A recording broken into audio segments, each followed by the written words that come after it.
Has fame been a teacher? Like my struggle was so long and so intense that success was always a dream for me. I was very popular in the South. Nobody knew me in Bombay. And for me always, even today, they was telling me like I was getting mobbed and they said, "Sir, don't you get tired?" I said, "No." What do you mean? I wanted this so badly, you know. For an entire generation of non-Tamil Indians, you're the first Tamil star we came across. Wow. You've done such psychologically bending roles. What was the film that troubled you the most on a human level? The other thing is Aparichit disturbed me a bit because we had 3 characters and my, cinema is like my blood. I just get lost in it. It's very rare to see someone so passionate about their work. Because I thought I'm the only psycho in this room. I'm saying that. Same club. Can you talk to me a little bit about sadness? But it's always been a struggle for me. Even today it's a struggle for me. I was going on a bike and I had an accident. I was doing something and I looked up and there was a lorry almost on us. A truck with buffaloes. Are you comfortable talking about the night of the accident? I mean, I've never said this anywhere.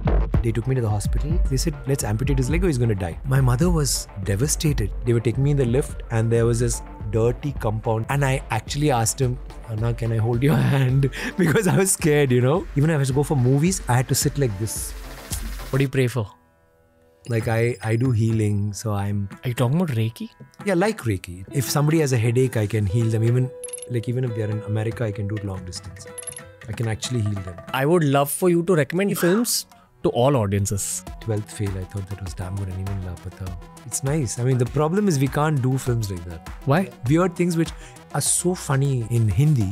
In Tamil, people they were like, what the hell? Have you seen David? The first shot itself, I'll slap a woman. My mother will slap me. When was the last time you were blastingly angry? When I was a child in school, I was in boarding and I was in my 3rd grade or something. I used to wet my bed. One day that brother had enough of it and he got this stick and he started whacking me. You know what I did? Suddenly I said, "Brother, stop! Let me hit myself. I'm a sinner. And I hit myself." He said, No, son, don't do it. Didn't wake up today thinking I'll have this conversation.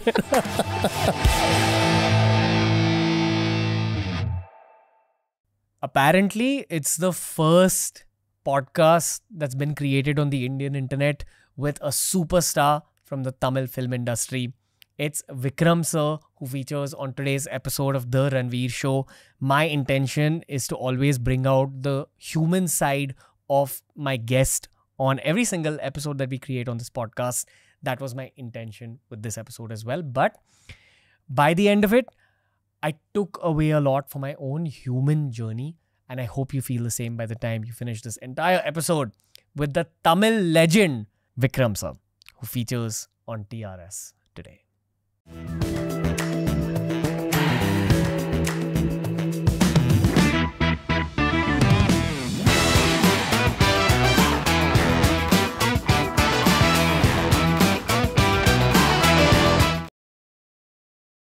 Vikram Anna, absolutely honored to be sharing screen space with you.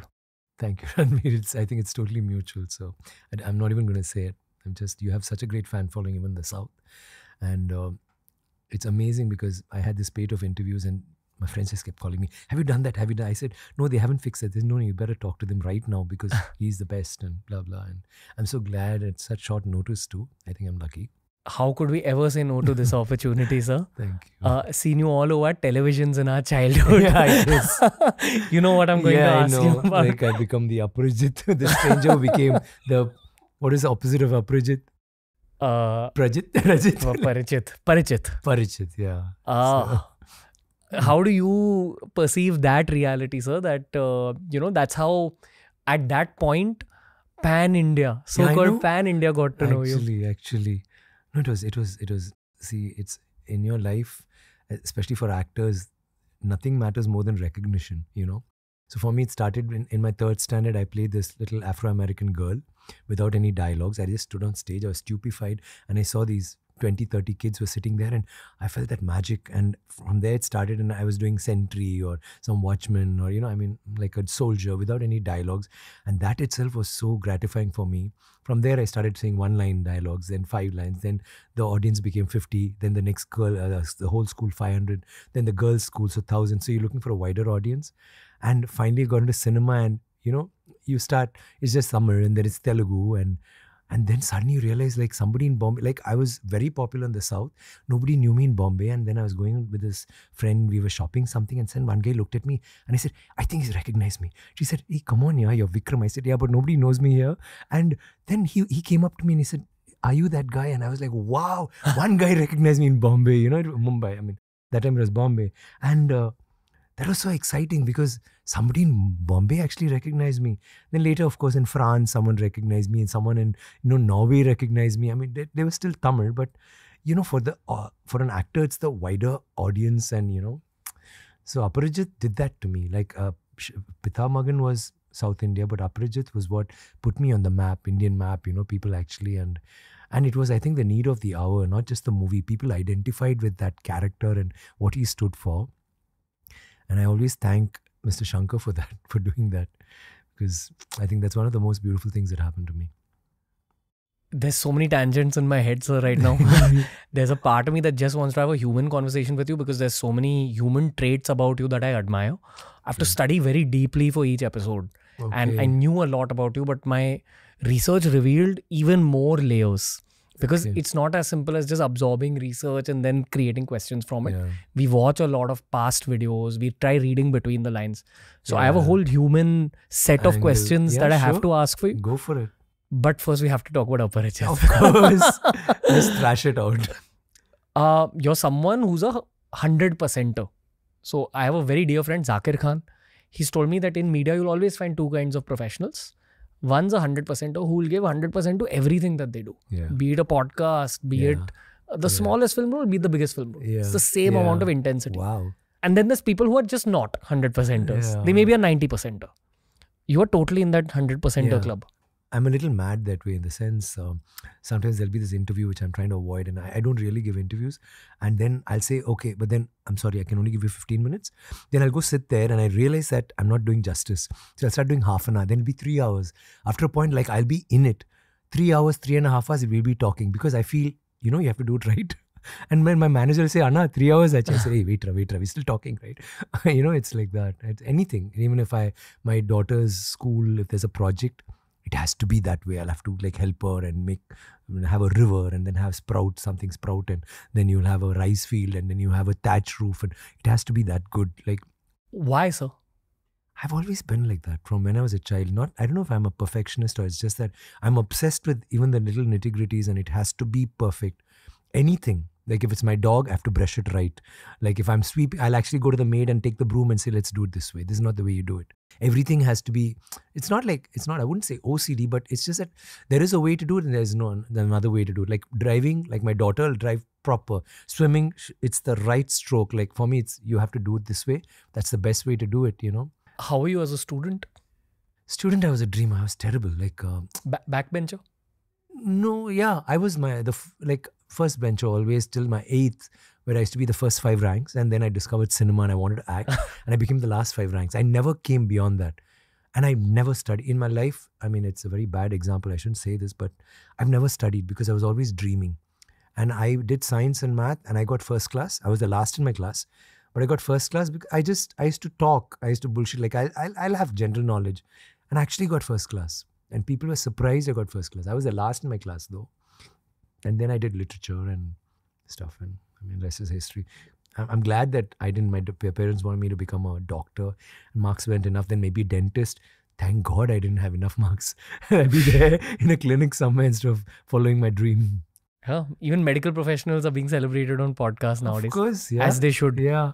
But that wouldn't have been my dream. It would have been my parents' dream, right? They wanted me to be an IAS officer or to be a doctor. For me, I've always wanted to be an actor. But they didn't want you to be a part of cinema? No, the irony is my dad ran away. My dad is from Paramakudi, which is Kamal Hassan's hometown. And his father was a headmaster, but he ran away from home to act. And he was a very bad actor. I'm sorry, Dad. I mean, if he's listening, he couldn't act to save his life. But he was so obsessed with it. So I think it's just genetic loading, and I became like that. My son became like that. But from that time, I've been wanting to act. Like I've always wanted to act. So you spoke about 8th standard, right? Yeah. Could you name a set of films from that period of your life, pre-teens, teenage? All of Kamal sir's movies at that time. Okay. Like 8th, 9th and 10th, it was all, we didn't have the opportunity to watch Hindi films. Maybe the only Hindi films I'd have watched is something which like was a huge, like Sholay was a big hit. So I saw Sholay. We'll just have some of these rare Hindi films which come down south. We didn't have the net, of course, so we couldn't surf anything. But I'd watched all of Kamal sir's movies and I tried to fashion myself according to him, you know. So at that time it was Varame Niram Sopu, then Sadma, which was another thing. It came much later, not 80s, a little later.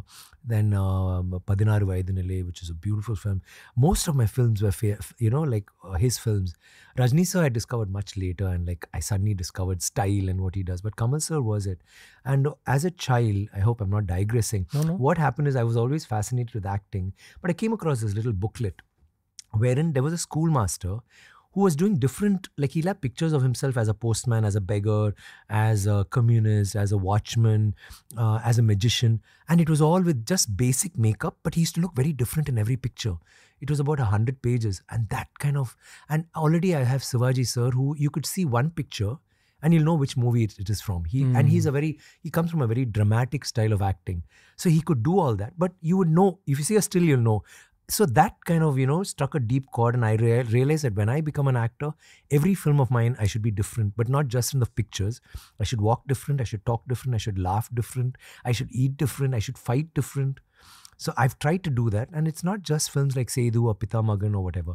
Even my most commercial films like Kandasamy, Dil Dul, I could just be Vikram the star. But what I did is, I'll try to show something very different, like the way they fight, the way Dil will be a guy who wants to be a cop.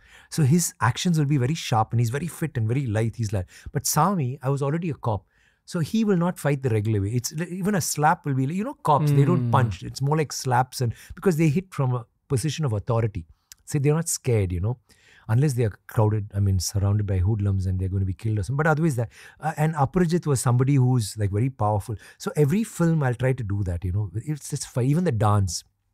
Like, I don't know if you've seen Thangalaan, there's a song where I will dance like somebody who doesn't know how to dance. I've tried to do that, which is very interesting for me as an actor. So I try to... That's what they say about great acting. That happens through the body language as well. I don't know. Yeah. But legendary acting happens through the soul. Wow. Thanks. I hope I reach that one day. I think you've already touched that mark, sir. Let me. Okay. You have some more room to go, sir. Yeah. There's always room for improvement, and I always feel... acting, like in most crafts, especially acting, you can never have learnt everything. You're never that, like, for instance, like there was that period when Sivaji sir used to act when everything was dramatic. I told you, if he's a coward, he's a coward. If he's brave, he's like that way. And it's all drama. They come from that school. Then we had this thing where it was like normal acting, but a little dramatic. Now, like about 3 years back, the director just told me, don't act. Just be. Every expression is the same. Happiness, sadness, unless you're crying, just be deadpan. So that's a trend. So it keeps shifting, it keeps changing, and you can never learn everything in cinema. But it's so nice. Technology's brought in so many new things, and you adapt, you learn, you pick up stuff. You're such a happy and humble person, sir. Thank you. I'm very happy. I'm a happy person. But you've done such psychologically bending roles. Yeah. That's what I feel. Like you become a whole new soul in all your films. Yeah. What was the film that troubled you the most on a human level? I think there's a film called Devar Tirmaral, which is a takeoff of I Am Sam, where I'm differentially abled. That was very difficult for me because you can't act like them. You can act, but I went to the place called Scarf where they have children like that. I used to just sit there and just not even absorb, just be there and just get that energy. And then when I started doing that, I just picked up a few mannerisms, but then it was more about being in that space. So that role was a role that disturbed me a lot because initially I was not able to. There was a lot of things like, that my hand, my shoulder. I used to realize that my shoulders should be different. My hands will be moving, and I picked up a action from my son. He'll keep doing this. So I was thinking I could do that. Then my mouth, the way it goes, my eyes, and like the way he looks around, and he'll stumble and he'll stammer and he never does say anything. The director said something very nice. He said, let's not have dialogues. He'll just tell me the scene and say, you say whatever you want. So it'll be just like, I don't know what to say. And, the way he talks, I could say anything. It wasn't the dialogue. So that helped me a lot. But what happened is, you won't believe, it took me some time to get into that because the way I'll walk pigeon-toed, I'll shuffle, then I'll be shifty. So all these things can't come in immediately. You can't practice. So as you do the scenes, you get it. So even after the shot, I used to walk around like that. I'll be like that. But that period, like almost 2 months or something, I couldn't come out of it. Once I got into it, so every day I'll actually go have a bath, change into normal clothes, preferably jeans and something natty, stand in front of the mirror and say, hey, you're Vikram. You're not Krishna, you're Vikram, come back. It used to disturb me that way. That was a role that really disturbed me. The other thing is Aparichit disturbed me a bit because we had 3 characters, and now it's easy for me to shift. Like I can be a shifter. That time I wasn't like that. So if I did Ramanujam first, then we did Remo, then we did Aparichit. So we used to shoot for 15 days, then sir will use the next 15 days to get ready. And then 15 days, 15 off, 15 on. You won't believe, I actually used to go sit on my terrace. I had gotten pigeons. I'll just sit there, set them free, watch them fly whole day. I'll have my breakfast, lunch, dinner. There'll be a coir cot. I just lie there. I'll be with them. I'll come back in the evening. That's it. I won't talk to anyone because I couldn't switch off. It was like that. But over a period of time, now I got into a zone where I'm more comfortable. But now I did Thangalaan, which again disturbed me a lot. Like almost like Sedu, where I discovered a new type of acting. Now again, Thangalaan is like, I've given it my all. When you see the film, you'll appreciate that. I mean, you must have seen the trailers. Yeah. But if you see the film, you'll realize that it's not about wearing a loincloth. It's not about you're not wearing slippers, not about not having protection, not about the snakes and scorpions which are there. That's a very different kind of character. You cannot act. I think all of us had to be there in that area, in that time, in that era. And it was very consuming and it was so immersive that, and what was nice is we didn't have shots, like cut shots. It's like how we're having a conversation now. We just had the camera moving all around. Every scene was one shot. And there are 300 people. So it starts with a take. We never go for monitors. He'll just tell the dialogue, let's move on. We'll go through the third dialogue, cut. No, try again from the first. We'll go again, like 30 takes, 40 takes. And we have to keep acting because the camera will keep moving around. We had a trinity. It's like a steady cam, but it has a swiveling head. So you can go down, you can move around. It's so easy that way. And it was very difficult because you couldn't, like, let me say, like 5 of us are talking and then you want to cut between you and me. The others can go relax, have a smoke or, talk on the phone or just chat. Here, that didn't happen. Here, the world was very alive. And it was moving around and there are no trees. So we didn't have creature comforts like chairs, vanities, nothing. We just had to wait there in the shot till 3 o'clock when you have a lunch, then go back. So that became very consuming. And it was spiritually, mentally, physically fatiguing. Like I was so tired when I finished, and that is the most difficult film I've ever done till today. And when you see the frame, you'll understand. 5 hours to do my makeup, and then when I go to the set, it was KGF, so it'll be freezing, and they'll all be wearing monkey caps, and they'll be in a shawl, and we'll have this cloak. Take it out, and we're just wearing a loincloth. They'll say sorry sir, and they'll take that and plaster mud on us, and it'll be like cold. They say sorry, we'll put some hot water. The moment you put it, it'll again become cold. We'll freeze. I'm getting goosebumps thinking of it. And after that, it'll cake and it'll start cracking. So it's very icky, right? So in that, we used to act. It was always ash or dust or mud or gold dust. And then we used to act, and every scene was difficult. Even a romantic scene would be physically challenging. Like we'll push and we'll shove. And because then women were not like now, they're not docile. They were like men. They'll have calloused hands and, stuff like that. And they would work, they would fight, they would look after the family. So they were equal to us.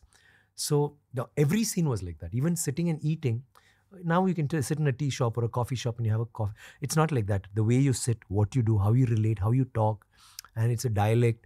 So it's nice. Cinema is so nice because you can challenge yourself. You can do roles that are... The most fascinating thing is for me to do a role that's very distant from me. And the more distant it is from me, the more excited. And I think this was the most... I had to touch a very primal chord to reach that space, to discover that guy. And it was very interesting, that journey. It's very rare that you get to meet someone as intense as you. No, I'm very... I don't know if I can talk about other things this way, but I'm very... cinema is like my blood. I just get lost in it. You're thinking about it all the time. Yeah. You're passionate about it all the time. Whichever film I'm doing, like it's Thangalaan, I eat Thangalaan, sleep Thangalaan. Eat Thangalaan, I walk Thangalaan. It's always that, only that. Anything pertaining to that. Every time I take a movie, it'll be that. My diet, my workouts, everything will change. Like Thangalaan, I couldn't look like a body. I couldn't look like a hero. I had to become light, but my hands should not be, muscular. The body should be different, and you should look like one of those guys. So stuff like that. So every film will have a specific set of exercises, specific diet. That's the thing that people know about you, sir, that you really, really transform your body Now I'm getting to know that you transform your mind and your soul also. But on the surface level, it looks like you've transformed your body heavily. Has this had any kind of impact on your health over time?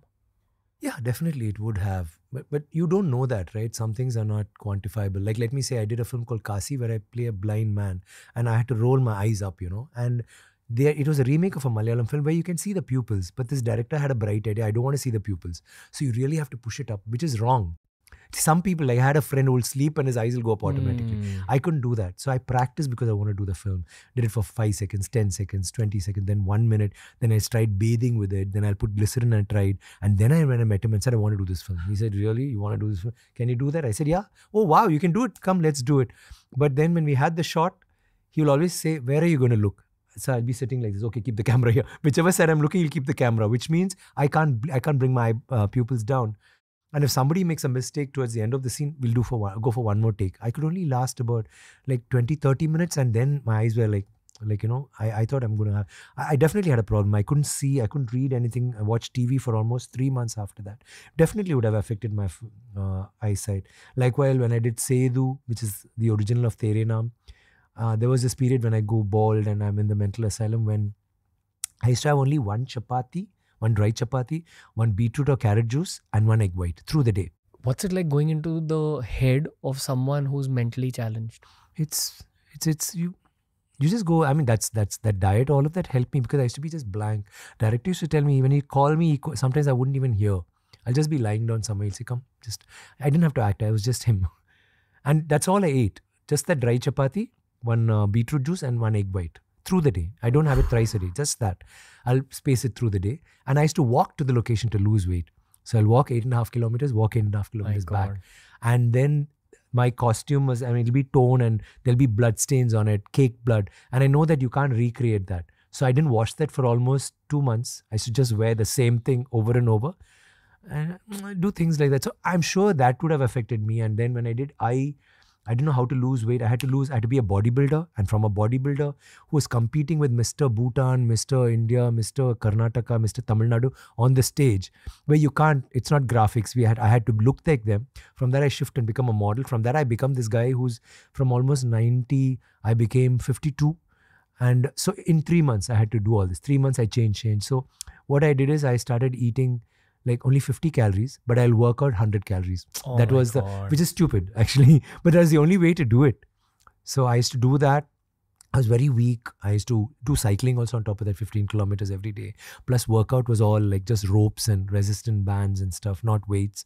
So I'm sure it affected me, definitely. I wanted to get that 50. I wanted to become 50 because it's a magic figure. But the doctor told me like we used to do tests every month or every few weeks. And he said all your parameters are like, suddenly there's a little, shift there and it's not right. If some major organ fails, I don't know what you'll do. So let's not, take that risk.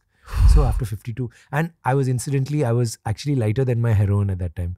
She was 54 or something and I was 52 and I had to carry her. So I used to tell her, why didn't you carry me? It was Amy Jackson, how frail and she's very petite, but she was actually heavier than me at that stage. Was it all worth it? Of course. And it was only for one scene, mind you. I always have this cloak. There's one scene when I take it off. My director said, why are you doing this? I don't want you to do this. I said, no, I want to do it. And it was only one scene. But it was worth it because everybody who saw the film recognized that effort. And when you're talking about this comes up in effectively your legacy as an actor as well. Definitely.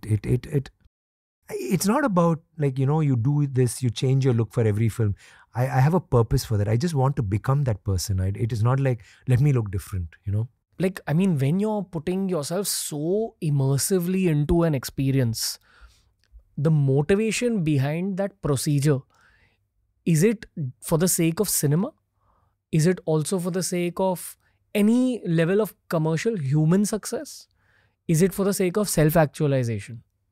Like, why as a human being are you going so ham at it? And I say that with a lot of respect. I get it. I'm just saying that I'm asking out of curiosity. No. For me, I don't know. It just captivates me. I feel that when I do it, like it'll see, it's not a decision that I take, like consciously I'll think, okay, I'm going to do this. It's not like that. what I do is once I hear the script, I'll listen to the director, I'll talk to him, I'll get feedback, I'll keep talking to him back and forth, and there's an image that forms in your mind. Even as he's narrating the script, I'll be thinking, okay, he'll have a goatee. Oh, let him have a pot belly. Oh yeah, he can have a little grey, maybe a little bald. Yeah, okay.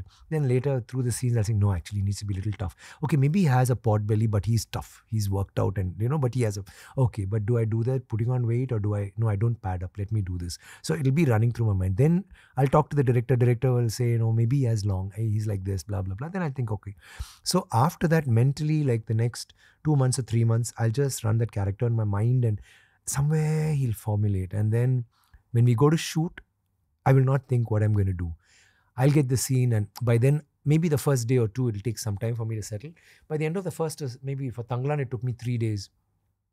After that, when the director tells me do something, I'll do it like him. It's not like consciously I'm going to do this. Got it. Like, you immerse yourself, and then yes, the process then it comes becomes out. that guy. Gotcha. And, and it's very, I don't know how it works for me. But the get up, the look, what he looks like, it'll be something that I consciously will think that it should not look like anything I've done before. But I'll try to become somebody more than, just for a get up. See, you can look like somebody and still act like you, right? So, but instead do, and Thangalaan was very difficult because I'm not that guy. I'm from a boarding school, and there you learn etiquette and how to eat with a spoon and fork, and I eat only with chopsticks, and I sit very differently. And there suddenly I had to be this guy, to the extent that when there's a Britisher in the film, an Englishman, when he came and tried talking to me, I didn't talk to him because I didn't want to be close to me. Why would I want to talk to him where he's the guy who's made us all civilized and, be prim and proper. So I didn't talk to him, and he was like little upset actually. Then he said, can we meet after shoot? I said, no, Danny, not right now. Maybe. So much later when I spoke to him, and he used a couple of foul words, and he said, I thought you were that because why would you not talk to me? I said, I don't know if I can explain to you, Danny. I was trying to get away from me and what I am. So you are too close to that. I mean, you're so far away from what that character is. And you're never going to understand. Then he said, okay, I get you. Yeah, but let's have a drink sometime. I said, not now. Maybe once the movie's over, like that. Does the success or failure of a movie matter to you? Of course. Because there are some movies, like there's a film of mine called Cobra, where I've done some scenes which, like, see, Aparichit, I think you will always like that scene where I shift between the two characters. In Cobra, the interesting thing was, he had this scene where my mother is there. It's all in my mind. And my mother, then my professor is there, then there's a little child, and there's another guy. There are 5 people. And I will have this conversation where one guy is like a comedic thing. So when the 5 of them talk, I will be talking along with them, which means I had to mimic I thought it's better to do that. So the comedic guy, I'll talk like him with his pauses, and then the next fellow will talk, and in the middle, they'll be talking amidst each other. They'll say, no, don't listen to him, he's stupid. Then this guy say, yeah, and he'll laugh. Then the mother will say, please, guys, just leave him alone. So I will talk along with them in one shot. So the timing had to be right. Everything had to be right. But that movie didn't do well.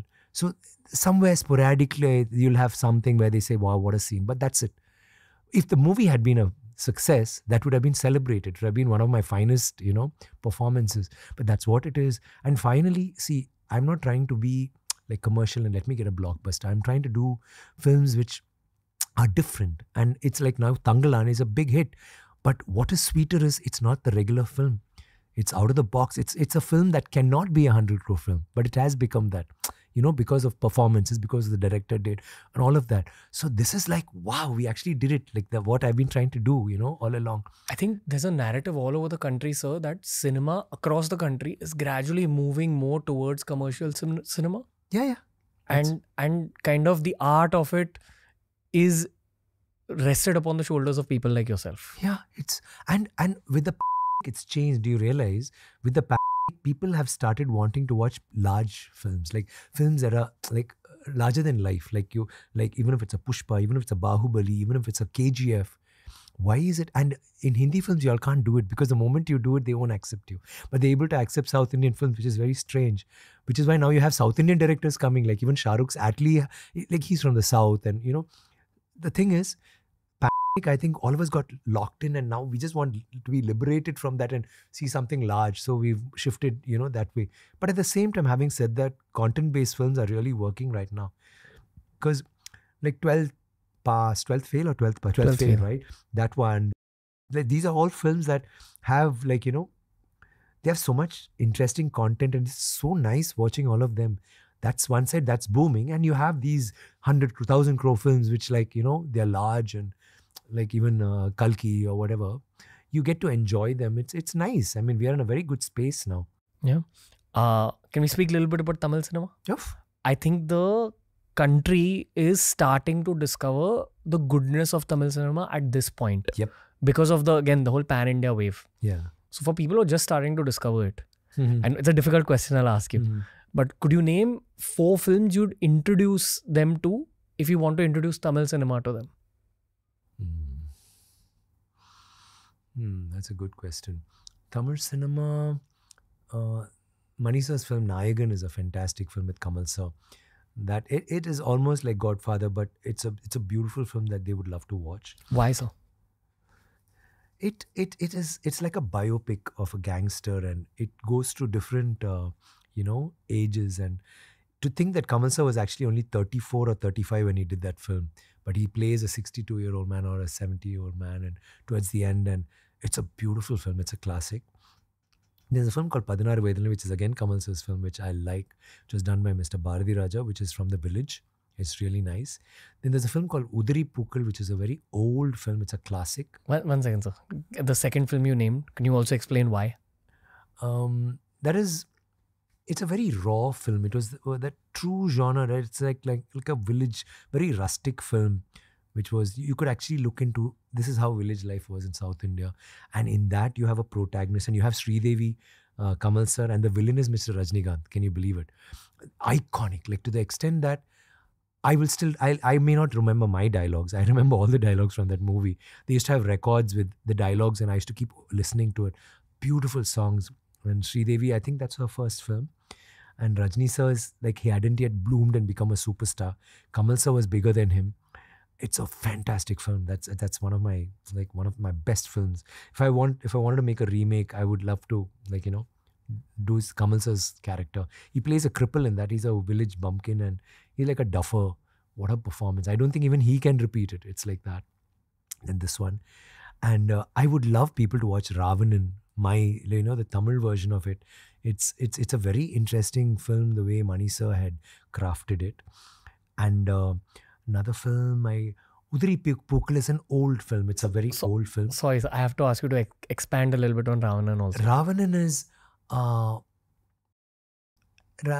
it's very, the way he dwelled into that character, it's unrequited love, and the way, see, what happened is, because it was Ravanan and Ram or whatever, in the north, it was not accepted immediately. And because of that, we felt the backlash in the south also. Really? Because Ravan didn't do well here. Automatically people started thinking but now they're telling me it's a cult film and everybody's talking about it. And whenever they speak about my film, they talk about Ravanan, and they say, and I think, wow, really? It's the way he got the performance. Mani sir is one of those fantastic master craftsmen. And the way he got us to perform, he will never tell you how to act. He will come and create a scene. He'll say, this happened. Like, let me say Aishwarya is there, and she leaves me and goes, and he'll come and say, he won't say, she's left. He'll say, as a kid, you were lost in a trade fair and you really thought that's the end of the world. And that's what happens even here. That scene is not there, but the way he'll conjure up an image which is just so striking, and you'll okay, that's it. And what was nice is, I had 10 heads. It was like that. But we actually had sequences where I will have a drummer. I play a woman. I play a drummer. I play a drunkard. I play a poet. Like that, I'll have 9 other characters, And we shot all of it. So all of that is me. But later what he did, and I'll keep hearing these voices. So later he removed that. He said, no, that's not working, but let's keep the voices in my head. So whenever I'm talking, sometimes he'll come and tell me, he would have shot with Abhishek, then he'll come and say, Kenny, let's try this. He used to call me, that's what I'm called at home, Kenny, okay? So he says, Kenny, sir, let's do this.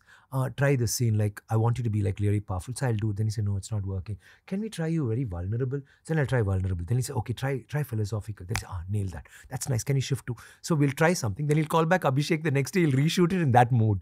So we could actually try different characters for each scene, And when you see the way he's gotten the performance, like, I don't know, I felt very proud of my acting in that. And I have to thank Mani sir for that. But the way he's played it, and it was a very tricky thing because it is actually about Ram and Sita. And so he could not do anything that's, questionable. So I could not like it is a love story between Ravan and Sita, but he could not, actually elaborate or amplify that. So how close can you come to that without, risking the wrath of people? It was like that. And he's called it Ravanan, so he's actually put it out there. But the way he's handled it is very poetic. And of course, we had, the irony was Ponniyin Selvan again. It's again Aishwarya and me. Again, she's somebody else's wife. Again, he loves her, but he knows it's his love of his life, and they never get to meet each other. I mean, and he falls in, he dies because of her. It's the same thing. And it again got repeated, which is beautiful. But Ravanan started it all. Okay, fourth. That's Udri Pookal. Udri Pookal it's a very old film by Mr. Mahendran. And nobody will know the actors right now, but it's about relationships, and, there is like the woman will be wronged and what happens. And it's one of the most classic films, and something that everybody must watch in Tamil. Udri Pookal is like that. And there's another film of Kamal Sir's called Pushpak, which is a fantastic film because it's a silent film, but it's comic. It's with Amala and Mr. Kamal and Kamal Hassan, and it's in a hotel, and there are a lot of comedy scenes in that. But the way they'll do it without one word of dialogue was very, intriguing, and at the same time it was very exciting. And Kamal Sir, like I told you, I watched all his films, so that's it. I'm also glad Ponniyin Selvan got a mention. It's such an important film from an Indian context. Yes, it is. This is almost angers not just myself, but lots of people in my generation, that we're not taught about the Chola Empire as much as we should be taught in our childhoods. True. And I think people are starting to learn history through YouTube at this point. Yes. And lots of Indians are getting upset about our history syllabus in schools. Yep. This should be one of the top chapters. It actually would instill a lot of pride in every single Indian. Yeah. It's very, what you're saying is so true, because at that time, you won't believe, we had the biggest maritime force, can you believe, in the world. And it extended all the way to Kadaram. Kadaram is Malaysia, Indonesia. A time when even like ships were like they had a nautical force like that, and they conquered, they moved north, they did all that, and Buddhism and karate, kung fu, Kalaripayattu, all of it was taken to other countries where they prospered more than India. I think all of it, like we are such a diverse nation, and I feel there's so much we are missing out, like you say, because history has been hidden in some places. Even Ranjit keeps talking about Thangalaan like that. He says history, highlights a lot of things, but a lot of societies, a lot of tribes have actually just vanished. Nobody knows, which is why he says, I want to talk about it. And Thangalaan is like that. He wants to talk about that particular tribe, which this is what happened. How did KGF happen? Like the KGF you saw with Yash, Rocky Bai is a very different cinematic experience, which is beautiful. This is not that. This is like base, it's raw, it's struggle, and in that how they find gold, what happens. He's tried to do that. And history has been unkind to a lot of people in the world, and actually that's a poignant point you're talking about. No, that's fine. So much on that, but I'm just loving sitting in front of you, sir. Getting to know your mind. I repeat myself, it's very rare to see someone so passionate about their work. Thank you. That's what I admire, because I thought I'm the only psycho in this room. I'm saying same club. I think it's important to have. You have to be a little mad. I always believe Nana Patekar. I read an interview where he said every actor has to be a child and a madman. Only then, and maybe even a woman. If you can do that, then you can cover most roles. Right. Some level of eccentricity is needed. Yeah. And perhaps when the world starts accepting you as an artist, that eccentricity keeps growing. I never thought that, actually. That's the word you're using. But once I was asking someone, do you think I'm eccentric? Yeah, you are eccentric. I said, seriously? Because I think I'm very normal. No, you're very eccentric. I'm pretty eccentric. Like I was telling you, right? I don't go out. I don't party. I don't smoke. I don't drink. I'll be at home. I'll be with my pets. I'll do gardening. I'll work out. My gym is also at home. So when I'm not shooting, I'm at home. I don't do anything. It's me, my space. I just love that. I'll watch movies. I'll watch anything. But your thoughts are about acting always, at that point? It depends. I may switch off whatever, but I'll be zoned out. I'll read, but it's not anything specific. I'll watch nothing. I'll have different moods. I'll watch a rom-com, suddenly be watching a horror, suddenly I'll binge watch, suddenly I'll say Schitt's Creek, and I'll watch the whole, season, all the seasons, and like in 2-3 days I'd have finished it. It's like that. In a way, this is also the training of your mind, right? Like, for example, for writers, what they say is once you hit a creative block, the way to overcome it is to read. Yeah. Because you're filling your mind in with something. True, and then true. I actually saw the Salim Javed documentary on Prime Video yesterday. Okay. I don't know Everybody talks about, yeah. Oh my God, sir. Like I watched a little of it. I should see it. I think Salim sir said that the most beautiful form of creativity is when you can hide the place you've been inspired from. Okay. And then present it to you. I was Wow. like, that is so pretty. Yeah. And that's the story of any artist also. That you've seen something somewhere, you're inspired by it, you want to recreate it, but you do it so well that people are not able to link it to what you've originally been inspired by. Even as an actor, right? You imbibe from life. Like, I'm a people watcher, so I love that. Whenever I'm anywhere, like if I'm in the airport, the station, if I'm traveling somewhere, I'll be just watching. Absorbing data. Yeah, it's not like, okay, he's doing that. Oh, he's scratching his head. Oh, he's sitting down. No, you just keep watching, and somewhere it all it's like an encyclopedia. It's in your head, and there's so many volumes, and suddenly you want to do something, and it clicks somewhere, something will work, and you don't have to plan, It's... This is a question I'd planned for the Aparichit section. Okay. You're basically dealing with a character who had schizophrenia. Yeah. Right? Yeah. Not schizophrenia. It's more multiple personality disorder. Okay. So he's got these other egos, alter egos in there's one known case who has about 24 or 40 different people, and you actually become those different people, and whoever you're becoming won't know, your original character. You also won't know. When you become that, you become that. It's a very... The thing is, sir, and knowing how intensely you dive into characters, I would want to know about any aspect of sadness in your mind, one during that Aparichit phase of your life, and then in your whole career. In terms of sadness, that's the other thing they say about artists. Yeah. That artists have a habit of holding on to sadness because it creates some level of art within their heart, which then they can present to the world. Definitely. Can you talk to me a little bit about sadness? Sadness...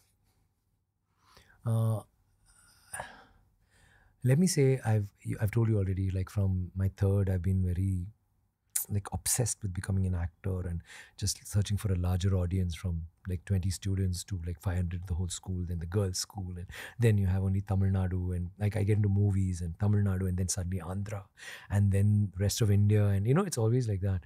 But to get there, I had a lot of roadblocks, in the sense I did a play once called Black Comedy by Peter Schaffer, and it was an IIT. And what is interesting is it's about a play that, you start in total darkness. Like, it's total darkness and you're just walking around. It's a comedy. And suddenly the lights come on and we do ulta. It's like, oh shit, the lights have gone. And then the whole play is with the lights on, but we are in darkness. And there he's having an affair with two girls, and then one of them is rich and her father is a military officer, and blah, blah, blah. And it's a comedy of errors and it's so funny. So, but what happened is, because it was darkness and it's a college, right? So like they were like, what the hell's going on? And after the first 2 minutes, they started booing. Like, we are not from that college. We were visiting. They started booing and it went on and it got very bad. 10 minutes and we are still dark. And then slowly, like, the lights were coming on, and then by then half the audience like started saying shh, while the other half was booing. And then they just caught on and it was crazy. They loved it. And they'd put up, when we walked out, we saw on the notice board, somebody had said fantastic. And it's like, what a great play and congrats and all that. And they'd given me an award or something and all that. And we walked back. We had to go back on the bike. It's a 5-kilometer walk. But we said, let's walk. It was late at night. It was around 9, 10, 11 or something, which is late for Tamil Nadu, Chennai. And we walked back, and then I was going on a bike and I had an accident that day. Like, this is that same leg injury? Yeah, I had this accident, and it was a bad accident, very complicated.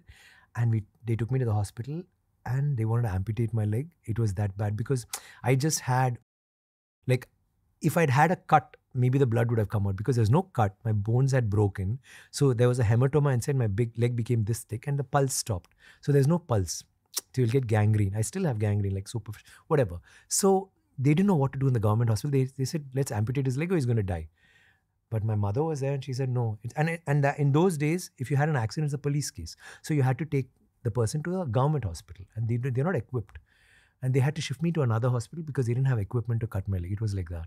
I'm sorry, this all sounds very gory. It's perfectly fine. Then my mother said, we took me to a private hospital and then they did some magic. They released the blood and I got my pulse back. I still had gangrene and I was in bed for 3 years. 3 years. I had 23 surgeries. I was in bed. I had an infection and then 1 year on crutches. I didn't walk for 4 years. And this was last year of college. I had pins and it was crazy. And the doctor said, he can't walk. He won't walk anymore. And my mother was like, she was devastated. She said, what are you saying? What are you saying? He can't walk. He said, no, he can't walk. I mean, be happy. He's got his leg. And then my mother said, doctor, what is the use of having his leg if he can't walk? No, we're going to cut it right here. And that was how it was. But in my mind, I wanted to be an actor so badly.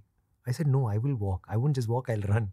So I used to go swimming. I'll have my crutches and I worked at it. And then it became one crutch. Then I used to have just one walking stick and I couldn't even walk. And the thing is, I couldn't bend my leg because this operation was done after 5 months, So by then my knee had stiffened. I couldn't walk and blah, blah. And how do you do that? How do you act in a movie if you can't bend your leg? Like, I had gone through all that, but I had decided that I'm going to walk, I'm going to act.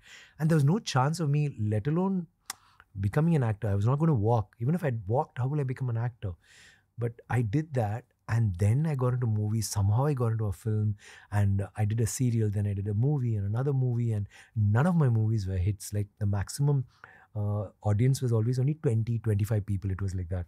And that was for 10 years. I had this long struggle before Sedu happened, Tere Naam. And then, so that whole period, it was like, the doctor who saw me after 5 years, he looked at me and said, hey, you're walking. You're not supposed to walk. And, he was shocked. Like, it was like, so, which is why I'm so, everything, I relish every character, every frame and every movie of mine because I think of everything as a blessing. Like for somebody who could not walk. And it's not like I had a bad accident, I was going to walk eventually. I was not supposed to walk. So even now I can't bend more than this. But I decided, like in management, they say, make your weakness your strength. So I said, no, I'll be a fighter. I fight very well. I mean, you've seen my films. Dancing, possible, but fighting, I can really fight well. And there are some times, like when you have to, like Tamil weddings, you squat. I can't squat. So you talk to directors and those are the only times. And I have this thing, and even now I have a lot of problems, but for me, it just keeps going because I need to do this. And he met me, let me say, almost 15 years back or 20 years. He actually met me that, 5 years after my thing. And then he said, wow, fantastic. And he took the x-rays and he saw it and he said, whoa, I think you should, don't run, don't climb steps, don't jump, don't do this, don't do that. I said, doctor, but I'm an actor. That's all I do. He said, no. Then he said, acha, okay, you try, but be careful.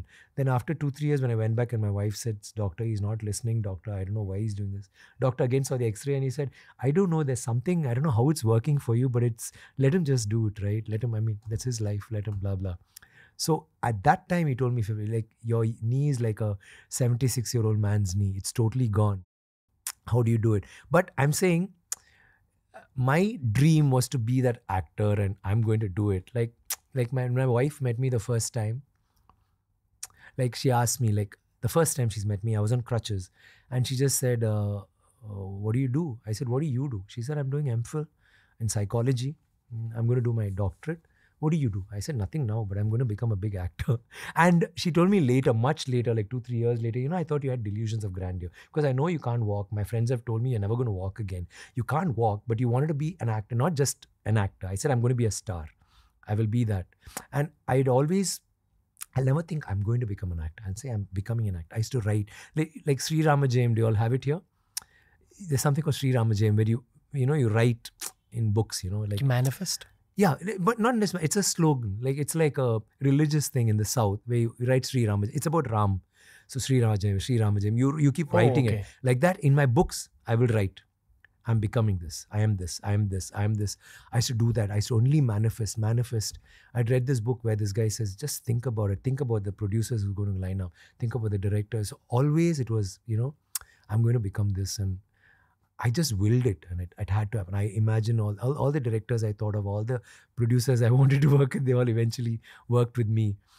But it's always been a struggle for me. Even today, it's a struggle for me. Like it's a struggle. But I don't know why it happens that way. But I'll never give up.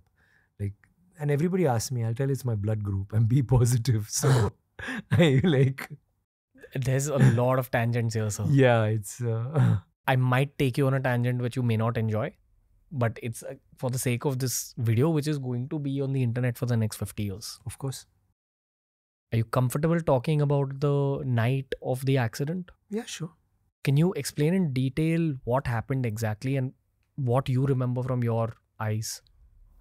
See, we were going on the bike, and the funny thing was, I was not supposed to be on the bike. I was supposed to be in the car. We don't have bikes and cars, and very few guys had. So there was this boy who was supposed to go on the bike, and then he said, Pillion, there was a girl he was in love with, and she was going in the car. So he said, I'll go in the car, you go on the bike. So I got on the bike. And you know how guys are when they're on the bikes, and if they sense that you're scared, they'll do stuff. They'll, start doing funny things. So this guy will do it once in a while. I say, hey, be careful. And what happened is, he was just, because the middle of the night, he took his legs and put it on the crash guard, and he was doing that. And there was a shoe tied up, and I was doing something, and I looked up, and there was a lorry almost on us, a truck with buffaloes. And this guy had his legs on the crash guard. So he couldn't brake. So what he did, very playfully, he accelerated and tried going past, and the lorry hit me, and it broke. My thighs, it broke in two places. It broke here also. And I suddenly looked down, and am I being too graphic? No, please. I look down and I see two knees, and there's no pain. I just think, I think it just, I was thinking, what the hell, I have two knees. And by then people came running, and they tried to lift my leg. And that's when it hit me. And then they took me to hospital, and then it started. Do you remember the moment of impact? I remember, I flew, and this guy was just sitting there. Nothing happened to him on the bike. The headlight went on, but I took it on my knee, and, I flew quite a distance. And then I remember the hospital. It was very weird because my legs had puffed up like this. It was so big, and they were cutting my pant, and I was saying, be careful. Yeah, that's very expensive, or some nonsense I was saying. And then I remembered they were taking me in the lift, and there was this very dirty compound. I still remember he was wearing khaki shorts and khaki shirt, which was filthy. One very scruffy guy was just standing there, very sullen, and he was going down the lift. And I was alone in the lift with him. And I actually asked him, Anna, can I hold your hand? Because I was scared, And it was like a very weird moment, because I felt I needed some kind of comfort. I needed some support, and I felt so lost. It was that kind of a night. It was very scary. It was like... Was this probably one of the most important nights of your life? Yeah, it molded who I am. It's to become who I am, what I wanted to be. My mother is a very strong person, and she's always told me, whatever, if I tell her I want to meet Narendra Modi ji, and she'll say, yeah, why not? She'll never think I can't do it. And she'll try to make it happen. So that's always been in me, I've always wanted to be. I'm very positive. I'll work at something. But this taught me that, the way I went, I don't think I would have been very good at a desk job. I worked in Lintas as a copy. When I had crutches, I tried to go learn computer thing. I studied, that time it was COBOL and database or what I did. And I did all that. And then after that, I went and worked in Lintas as a copywriter. I was trying to do something, get into a creative field. I couldn't sit at a job and do anything. Sit at a desk and thing. So it was like that. And I tried to do, I did business administration for some time. I went and learned something somewhere. I couldn't finish that. I was in between jobs. I didn't know what to do, but I wanted to be an actor. That was all that, was, getting hold of me. And I guess I don't know what I would have become if I hadn't become an actor, but I don't know. I would be something in cinema, maybe even a lightman, maybe a photographer, maybe, an assistant director. Was there ever a moment of self-pity in that phase? Actually, never. I was always positive. I watched Mayuri. You see Mayuri? Sudha, she's a dancer, and she has an accident. Her leg gets cut. I know she is, because she acted in Hindi TV shows. Yeah. So that story is she's a dancer, then she has an accident, and then she'll come back with a false leg and she'll dance, and that's the story. And the same doctor who operated on her operated on me. So that's the first movie I watched. I said, if she can do it, I'll do it.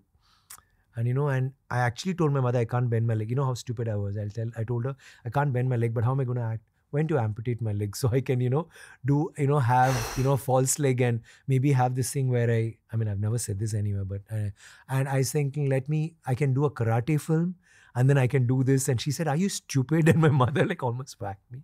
So I was like that, in that phase. Like I wanted to somehow become an actor, and it was very strange. My leg will be like this, and even if I had to go for movies, I had to sit like this. You can't hardly sit in a theater. You can't put in your leg. So I used to, even in auto, I'll sit like that, and it was like crazy. All of that, and that part, like the fact that shucks, I have to be an actor. What am I going to do? That thing was like a very scary thought initially, but then I said no. I won't let that. I'm going to walk. I'm going to run. I'm going to fly if I can. But I'm going to be an actor. I have to be an actor. And I was very stuck on that. I was obsessing on that. Just for context here, all I want to say to you is for an entire generation of non-Tamil Indians, you're the first Tamil star we came across. Really? Of course. Wow. For an entire, because Aparichit has been shown a lot on TV, sir. Yes. Like if you I know it was almost 400 times because I was in Z. It used to keep coming every week. It was there, and I've actually thanked them. I also called them and told them thank you so much. So I'm sorry I'm bringing up Aparichit so much because I understand. It's a big reference point for especially the Hindi belt. You'd never watch Aparichit and think that this is his backstory. Yeah. When you're on the roof and everything with the cool Remo vibe. He jumps down and there's... You'd never think that this guy's leg was blasted once upon a time and he's gone through what he's gone through. Yeah, of course. Also, because you have a very happy aura. And I think that's what people are drawn to primarily about. True. Other than the obsession for character and all that, you're a great guy. Oh, and thank you. That's Thank become you, Ranveer. Public knowledge, sir. But what we're talking about, this being the most important night of your life. Yeah, it's more... I guess what if that hadn't happened? Maybe I wouldn't have tried so hard. Think about it. Maybe I would have just tried and just let it go. But it was very defining for me. It was very nice. And yeah, there are other stories which I don't want to talk about because connected to that, because that gets a little too personal for other people and I wouldn't want to talk about that. But someone broke up with you because of that? No, breaking up with me and all happened. Like it is very, not breaking up. It's like, it happens. Like, It's like somebody who could get me into films and a relative of mine and he'd like whatever, like the way they speak and whatever, and that kind of didn't anger me. Like I was just thinking, no, I'm going to be an actor. I'm not going to tell anyone that you're related to me. I'll do it on my own steam and I will do it. And I feel there's something in Tamil, they say, something like that actually inspired me to become something else. Something bad fueled me into doing something, so stuff like that had happened. And like, you'll see a lot of stuff. For me, even that struggle of 10 years, not having any break. See, the thing is, after that, I did a serial, somebody came and said, you do a serial. It was only 6 episodes. I was there in 3 episodes. And then after that, somebody from an Indian bank came and said, we're doing this film. There were 34 producers. And it was a very small budget film, which means if anybody gives 50,000, he's a producer. There were 34 producers. They were all belonging to the labor union or whatever. And they were doing a film, which was a very small film, which didn't do well, blah, blah, blah. That's how I got into films. Then I was doing small films and it didn't work for 10 years. So after that, I had that 10-year struggle where nothing worked, nothing I touched worked. Till Tere Naam happened, Sedu. And he was a director. It was very strange. That movie, there were 6 heroes, 6 or 7. They started the film with them. Sometimes they'll have the puja in the morning and evening it was dropped. Stuff like that. Finally, we did the film. And when he said the first shot, when he took, I was just seeing it and I was like, wow, who's this guy? There's something very different about him. Then we shot and we did all this and I was like, wow, now, okay, this is going to be good for me. And then we did the film and they didn't finish the film. There's a problem. The producer, he ran away. Then I went and spoke to him and brought him back and said, Anna, please finish this film for me. And then he finished it. And then the movie was there. For 1 year, nobody bought the film. They'll come, they'll cry, they will celebrate. They'll say, you and the director will get awards, but this film won't run. And then the movie was released in 1 theater, regular shows. All the 3 other theaters, it was only 3 theaters or 4 theaters that time in Chennai. They were noon shows and this 1 theater was a regular show. But that theater was next to a terminus. So the doors will be open always. Like you'll just find guys coming and they'll just sit there. They'll have something, then they'll talk, then they'll look glad, then they'll walk out, they'll come back. That kind of a theatre. There'll be 10 people off, and then the director and I will go sit and we'll be just watching. Then they'll be watching, then they'll say, oh, okay. Then they'll get a little involved. And then slowly, like reviews started coming out, like once in a decade you get a film like this and like that stuff. And then on Sun TV, they put out something saying, what a film and all that. Then slowly people started coming in. So slowly the theater started filling up. So I'll be sitting. Then slowly I was standing near the door. Then after that I started getting mobbed. So you'll find them. When they come in, they'll just say, that guy is a director. No, that's a hero. Then they'll walk in. They're not bothered. Then they have these shutters, okay? So during intervals, they'll come out. They'll say, Taleva, Taleva. Taleva means like, Talaivar, like head. I'll say, And once the movie gets over, you'll find them coming out, Chiyaan. My name is Chiyaan, that's why I'm Chiyaan Vikram. They'll come out, Chiyaan, Chiyaan. Like, you can see that in one show, it'll change. It was very weird. Like, all my, the most beautiful moments happened then. I've told some people, you could have bigger hits, you can have blockbusters, you could make 100 to 10, 200 crores. But that first movie, when after a long struggle, when you actually, hit gold, you can never, create that again. It was so weird, the things that happened, Like, I didn't know once I went to the theater, my mother had come and my mother said, get me tickets for the next show and all. And that also happened. I told you, there were noon shows and then one regular show. So the noon show guy called me in the first week. He said, I said, sir, he said, we're taking the movie out. I said, so please, sir. 25 people in the theatre. It's an insult to us. We can't do it. We're taking it out this week. I said, please, I beg of you. Very sorry, Vikram. We can't do it. 1 week later, he calls up. I said, sir. He said, no, don't worry. That movie didn't come, so we're keeping it on. Next week, he calls up. I said, sir. He said, hello. It's doing so well. We're making regular shows. Then you won't believe, in that complex, there were 3 theatres. All 3 theatres had regular shows. It became like that. So my mother called me and said, I want Abhirami tickets. Get it for me. So I said, yeah. So I went and I was sitting in the car. My mom came and I got out of the car to give it to her. She's going for the next show. And I got out and suddenly people recognized me. They said, hey, Chiyaan. And suddenly, I don't know if you've seen this movie. Oh, you wouldn't have. It's one of Kamal Sir's movie, Gokulam or something. Sagara Sangamam, I think. So what happens is he and Jayaprada, they'll talk about how he becomes famous and they'll have one mime, okay? She'll say, become famous, and then they'll say, and then they'll have this mime like somebody's pulling him away, and then they'll be trying to reach out, and it's just the two of them. It's a beautiful scene. It was like that with my mom and me. Like my mom, I'm seeing her getting pulled into the crowd, and because she's a hero's mother, she's come with earrings and bangles and blah blah blah and full. I'm thinking, oh Lord, why did you have to come like this woman? Why today of all days? And I'm trying to reach out to her, and they're just pulling her up, and like I was trying to go, and then they just caught me. But then the security guys came and they said, they just pushed everybody, dragged us and put us into a theater and locked the door. And then they looked at me and said, what were you doing? I said, so what do you mean? What was I? Why did you come here? So my movie. I know it's your movie. When your movie's running in a theater, you don't go to the theater. I said, why? Because it's all your people, your fans who are going to be watching and they like you. You don't do it. I said, but it's never happened to me. How will I understand? Like after 10 years, it's never happened to me. And then he said, sir, that's very stupid. Don't do it. And then after that, my mother was watching the movie and then she's looking down. Hey, they're clapping. Yeah. Hey, Kenny, they're seeing you and they're so happy. Blah, blah, blah. The movie got over. I said, how was it? Oh my God, what a movie, man. What a movie. But you know what's the most beautiful thing? I said, what? Outside, when you got caught in the crowd, how many years I've been waiting for this to happen? And I was like, see again, goosebumps. I was like, really? She said, yeah, how long have you struggled for this? And then I called up one of my reporter friends and she said, what? I said, yeah, the movie's doing well. I don't believe it. I said, yeah, people actually scream my name and they recognize me. Oh, really? I don't believe it. I want to see it. I said, okay. So my wife, we weren't married then. My wife, her and this lady, her name is Malini. We went up to this theater and we were in the box. And then as the movie was going on and then they're screaming for me and she looked and she said, they're actually reacting to you. Okay.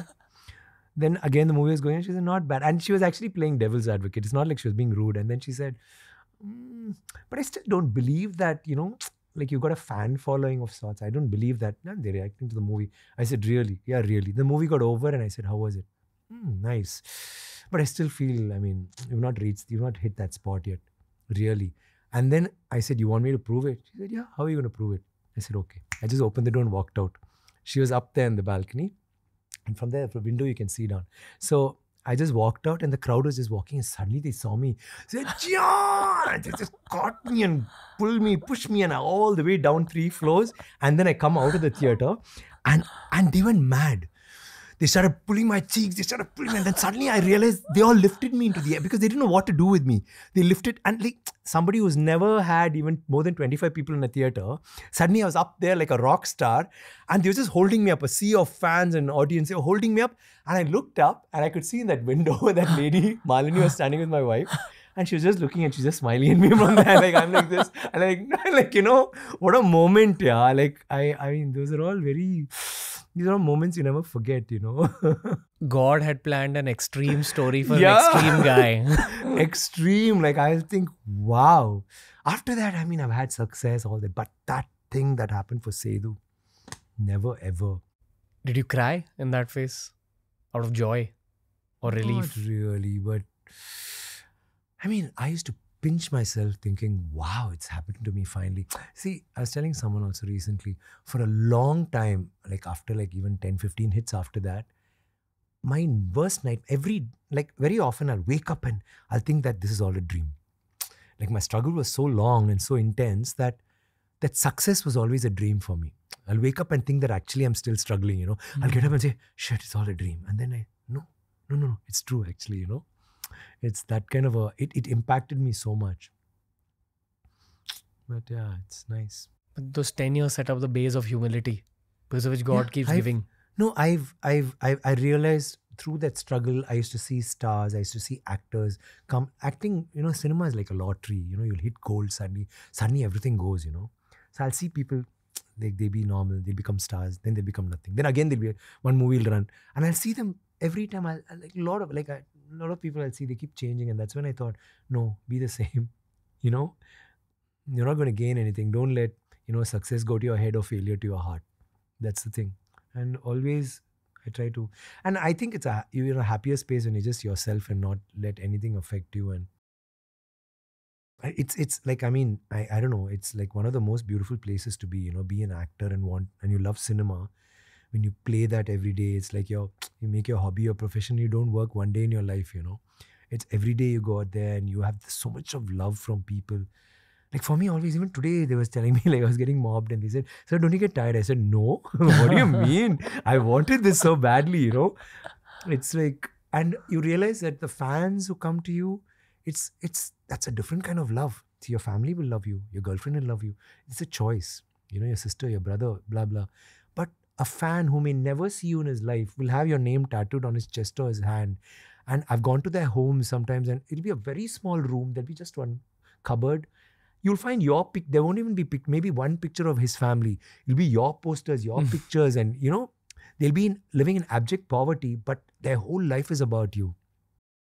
So all those things, I mean, maybe a cricketer can get that, but film stars, you know, we are blessed to have that. And also you'll get to do something you love. And for me, because it was something I fought to get, you know, I just cherish every second of it. Has fame been a teacher? Yeah, it's humbled me in many ways. It's like, I'm very scared. I'm very scared of that, like losing myself in it, you know. It's even today? Yeah, even today, the fact that every film of mine is like my first film, I try to do it. And the fact that you have to be grounded. It's very difficult to be grounded. It's very difficult. I mean, it's very easy to say, yeah, I'll do it. You can't. You will see people around you like change the way. It's very difficult to make friends. They talk to you, the way they approach. Yeah, it's very difficult to make friends.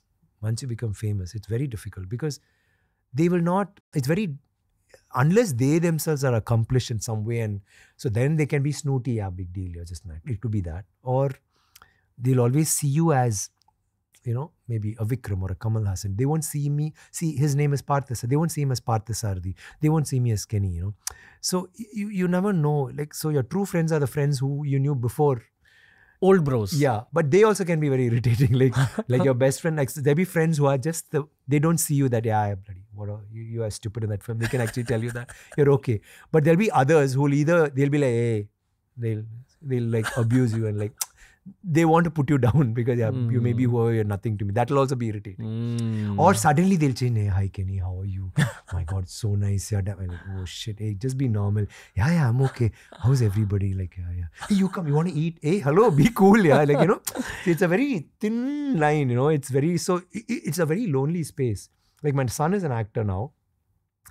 That day we went for a wedding and he was like, okay, I was feeling a little odd. I said, yeah, get used to it. It's going to get very lonely. He said, what do you mean? I said, no, you'll understand. You can't go into an event. Like, they'll say, sir, you just come, you just chill, you relax. But that doesn't happen when you go to an event. You become a spectacle, right? You can't go for a wedding and just sit there and watch people and wow, blah, blah. It's like somebody's taking selfies or somebody. So you either play that role. So you can't go and you go to a wedding, just move out. You can't, like, wherever, parties. Unless it's very close family circle or something, then it's different. Even there, sometimes you'll get a little reverence or preference, and that can get a little disturbing. It's very rare where people... So in my home and all that, I'm just Kenny. I'm not like I'll be watching something, they'll come in and say, sorry, we're going to watch this. What? No, sorry. You can watch it later. They say, Appa, shut up. And they just go, oh God. And when they go holidays, they don't ask me. Just ask me one thing. Are you free? That's all.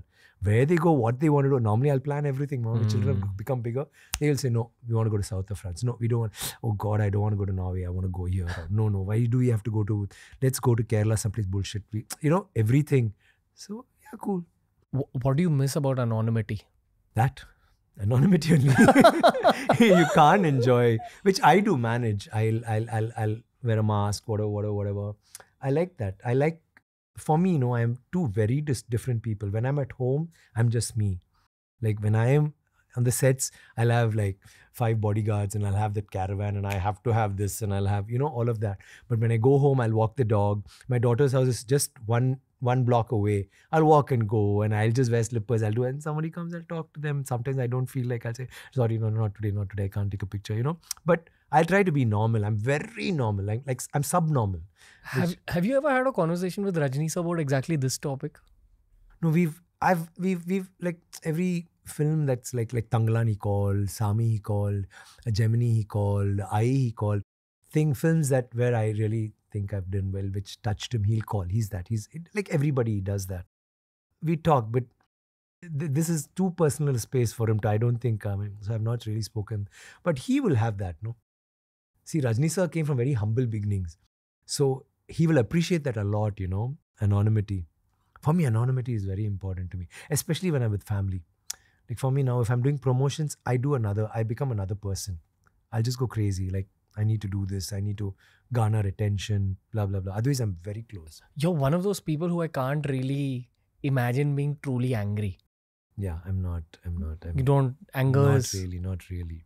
If I get angry, I'll become quiet. Or I'll just stop talking. Like, I'm like that. When was the last time you were blastingly angry? No, my assistant gets it every day, but otherwise it's not. Like, see, he got me the wrong pair of jeans today. I said, why do you do this? Like, I was just telling him after you left, why would you this? This doesn't go with this, man. What the hell? Okay, cross my leg and sit like this.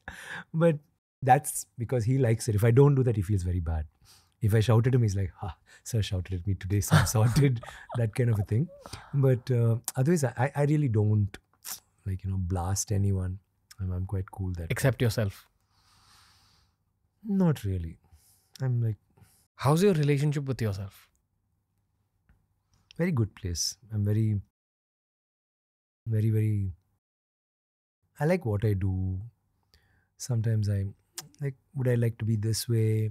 There'll be some questions you ask, existential things. Or if I don't have this, can I have this? Then I think, okay, what if God said, okay, you can have this, but I will take something that you treasure. Will I like it? No. So I'm happy the way I am. I try to rationalize everything, Even my failings, I'll try to rationalize it in one way. And I always accept, even if somebody is like negative, I'll try to find a motive. Why did it happen? I feel once you know the motive, oh, that's why he's doing it, then it's easier. Then you just tell in your mind like, okay, accept me for what I am, forgive. No, it's you had this, this was bothering you. Maybe this is why. Maybe you got irritated with me, or maybe you feel threatened by the way I talk. Okay, I understand. So you're cooler. Else it eats into you. Something I'm struggling with, and I don't think it's just me. I think it's an entire generation. What is that? Anger, right? If someone asks me what's the relationship I have with myself, it's a very harsh relationship. Like I feel there's a version of me in my head which is shirtless and really ripped and holds a whip, and it whips the real version of me into doing better. And every day I wake up with whipping. Oh, wow. So, and it's not just you me. need to be kind to yourself. I know that, sir. But what do you think is like, what do you want? What do you want why is that version of you doing this to the other version? What is it that you feel you want to achieve? What do you think? I think what I'm actually just moving towards is betterment every day. But my process of gaining that betterment is whipping. But what is betterment? Just improving at everything. I think that's quite normal, but that's very harsh if you're going to be whipping yourself and waking up to it is very... I'm really trying to let go of that harsh self relationship. But I'm not able to shed it off because I've gotten to this point in life because of that whipping. So yeah, it's maybe it's a driving force. But I mean, from knowing you, even the little time I know, you seem to be very balanced. You're far mature for your age, and you're a very nice person. So I can't think of like, okay, if you're doing that, so you want to do better. But I think where you are today could be because of that, no? Yeah. Think about it. But I think you can be a little easy. Maybe take one day off the weekend, like not do it. Wake up and say, okay, I get lost. I'll talk to you later. Usually what happens on Sundays when I don't have a shoot is my brain, my brain, sir, it switches off very deeply. I almost feel like I'm on drugs or something, though I'm not. Like, you feel good about it or is it a bad feeling? So I feel mushed out. Like there's nothing. I don't know what I feel. I feel almost mentally paralyzed because I know the next day will be the beginning of the whipping again. So it's some kind of mental system. It's an obsession to be perfect. Do you want to be something like that? I think it's an obsession to be better. But I also know that, I mean... See, you must be, like, it's a relative term, no, better. I'm sure you're much better than like the majority of people. But you're thinking of perfection, no? Like you want to be that better, no? Which is... My hope, and this is something I've learned from older bros, and you're also in that bracket now, so don't mind me calling you a bro. No, of course not. Is that I think the process of marriage and having kids and all balances out a few of your own demons. So, possible. Or it can be more demanding. You never know. See, now you have only... No, seriously, you have only yourself. I mean, sorry, please. Put marriage down. But now you have only yourself to answer to. So once that happens, you'll be whipping yourself and your wife also will be one more image of her. And then the kid will come in a small whip and he'll also... Think about it. Because then... the probabilities, everything changes, right? It's no longer like now you can just get up and say, okay, blah, blah, blah, blah. That's not the same, you know, and every day is like rigmarole. It just goes like that. And then it becomes very difficult. Then it can be more exacting. It's not that easy anymore. You know, the thing is, while I speak for myself, I think every guy at least goes through this possible version of reality. See, you are, I feel, you're very creatively inclined. See, what you're doing here, I do so many interviews and I find this whole thing of how you put this together, there's something so unique about it, whether it's you or your team. You're doing something so beautiful where it's not just, okay, let me just do this for views, let's do this and let's sensation. No, you're doing something else, but you can do this without like little things like the candle and the coffee or the pots and the lighting. You can just set it up anywhere and do it. But why are you doing this? Because you're so passionate about it. And you're doing something that you enjoy. It's not like you want to be a doctor and then you're doing this. No, it's something that I think you're a good listener. You like talking to people and you must have realized you have that talent, which is why you're doing this in the first place. Or you could be doing anything else. You could just be talking on your own on YouTube. I mean, so who gets to spend an evening with Aparichit? You know? No, but that's because you've gotten there. No, you've made it happen, right? Well, I've searched for you. It wasn't like they didn't call me and say, this is this and who's this guy. I didn't. I asked for you because that means you're there, right? So that is success in a huge way. So that betterment thing doesn't come there. Maybe you feel if I slow down, maybe, oh God, I don't work tomorrow, what happens? Maybe that's good in a way. I think enjoy it. No, it's like sleep. When you think, oh God, I'm not sleeping, I want to sleep. Why am I not sleeping? You'll never sleep. Because that is going to keep you awake. So what I'm reading and the apps I go through, what they say is, no, okay, I'm not sleeping. Good, don't sleep. Let me just relax. I don't want to sleep. And then you sleep. But if you think, no, I want to sleep, you won't sleep. So now you also should feel the same way. Yeah, I'm doing it. And you're not, I don't think you're shirking. I don't think you'll think, yeah, today let's go easy. No, let's just do one. Let's take a break. No, you're working very hard. I think you hardly take holidays. It must be like, because you have to do it around the clock. Even if you want to go on a holiday, you're thinking like, can I do something there? But I can't do this. So what else can I do? So you are like very demanding on yourself. So It's nice, but don't torture yourself. Yeah, I think the trick is instead of going, the whip's hurting, do Enjoy. Yeah, great. Yeah, good. whip me again. No, try it. No, seriously. That's what I'm saying. Like sleep. Instead of saying, ouch, like just say, yeah, great. You know, I did this, like talking about whipping. When I was a child in school, I was in boarding and I got like, I was being punished, and this man I was in my 3rd grade or so. I used to wet my bed. So one day that brother had enough of it and he took this thing, and I remember I was wearing I don't know if I was wearing a raincoat, it was raining, and he got this stick and he started whacking me, like whacked me. And it was hurting, yaar. And I realized he's going to kill me. Like in my mind, he's going to kill me. You know what I did? Suddenly I said, brother, stop. And I hardly spoke English. I could hardly speak. I said, brother, stop. And he was like, the way I screamed, he stopped. I just grabbed the stick, give it to me. Let me hit myself. I'm a sinner. And I hit myself. He said, no, son, don't do it. Actually, I knew he was going to kill me. No, son, don't. And he started crying. He took it. No, leave. No, brother, please leave me, brother. Let me hit myself. And I was hitting very slowly, okay?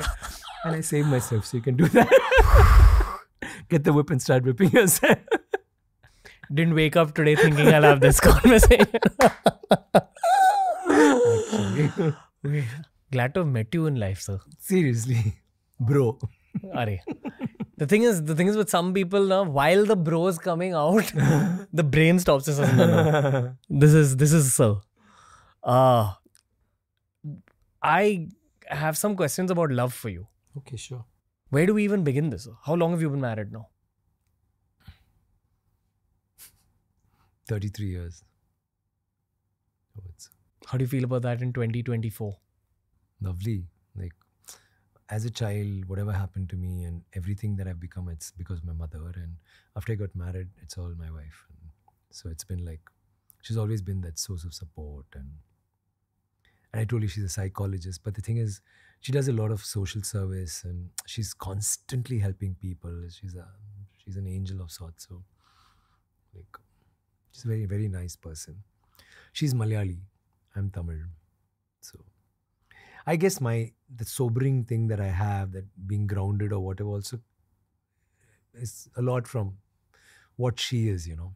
So, how did you know she's going to become your wife? Bells rang. No, when I saw her the first time, it was like, I don't know. I just saw her and I felt something. And she told me later she heard bells and she saw lights and all that stuff that you normally see in movies. That something happened and she knew that I was the guy. But already some person had told her that you're going to meet this guy and you're going to fall in love with him and blah, blah, blah and all that. So she already, maybe it was just a coincidence. So it happened. And it's very easy now, right? Like you can even have live-in relationships and it's like everybody understands that it's love. But that time to even talk to a girl was considered taboo and somebody who's not, I'm half Christian, half Hindu and she's Malayali and there's all of that happening. So, but I'm glad I met her and I'm glad she's there and like she's that factor in my life who keeps everything on even keel and a very good mother, very good friend, one of the best friends anybody can have, helps everybody. So all of that, like, she's up there. I hope one day I can be like her. What do you love about the love you share with her? Yeah, I'm sure both of us have our faults and we've come to understand that. I think that's what's marriage all about. Or even love, you fall in love and then there is one particular time you realize that, okay, these are their faults, and you try to blend your life according to that and move on. And then you start structuring your life according to that till a point when it's not a habit, but you can't do without them. And that's where it is. You know, this is the only part of our podcast and Where the have we? brief history of meeting you that you became guarded. And I see that as a positive thing. Not question of being guarded. I'm trying to put it in the proper perspective, you know. Like, I can be frivolous about other things, but I can't. And considering she'll be watching this program. Hello, ma'am. No, it's not like that. It's just that because you asked me something that I've not been asked in a long time. So I'm actually thinking about it too so I'm trying to put it in the right words and like, what do I put? Do you know who Dr. Velumani is? He started a big company called Thyrocare, and he was the son of a farmer. Now sold his company for thousands of crores, and he's become a bit of a motivational speaker. And one of the key things he speaks about is love. And he said something incredible. He said that young people don't understand what love is, and it's not their fault. Sometimes young married couples don't understand what love is, and it's not their fault. But true love is only felt after the silver jubilee, which is 25 years in. Once the pink clouds go away, and it's like, yeah, true. I mean, I would assume the pink clouds go away, sir, after the honeymoon phase. Yeah, immediately. But I wonder what happens 25 years in. No, after that, that's what I'm telling you. You don't think of it as a habit, but you get so used to the other person that you can't be without the other person. It's like everything is very sudden. Like, you could fight, you could just be happily together, whatever. But suddenly, if you just stop and think, okay, if she's not there, what will I do? And then you really, suddenly there's a void. That happens.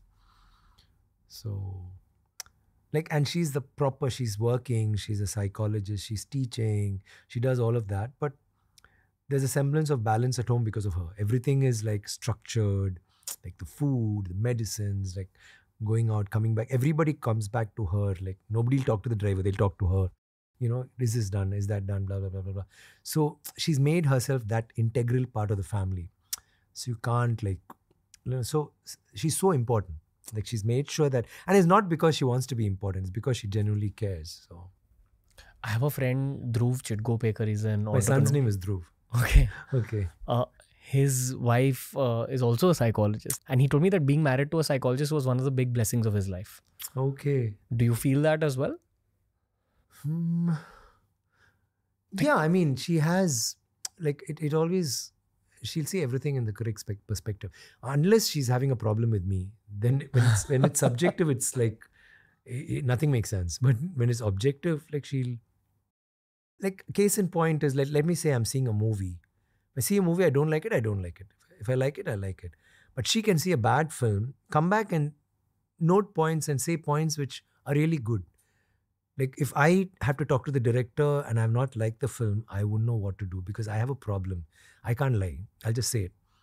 But her, when the director hears her talk and say, "Wow, ma'am, really, thank you." She will not lie, but she will find things in the movie which are really appealing, and she's that kind of a person. She only sees the good in, So definitely has a sobering effect on me because, as you've seen, when I talk, I wear my heart on my sleeve, and I'm I'm very volatile, and I need to be, controlled. Mellowed. For that, I need that balance. And it's and she's so different from me. We're like chalk and cheese. So that's also very interesting. Everything.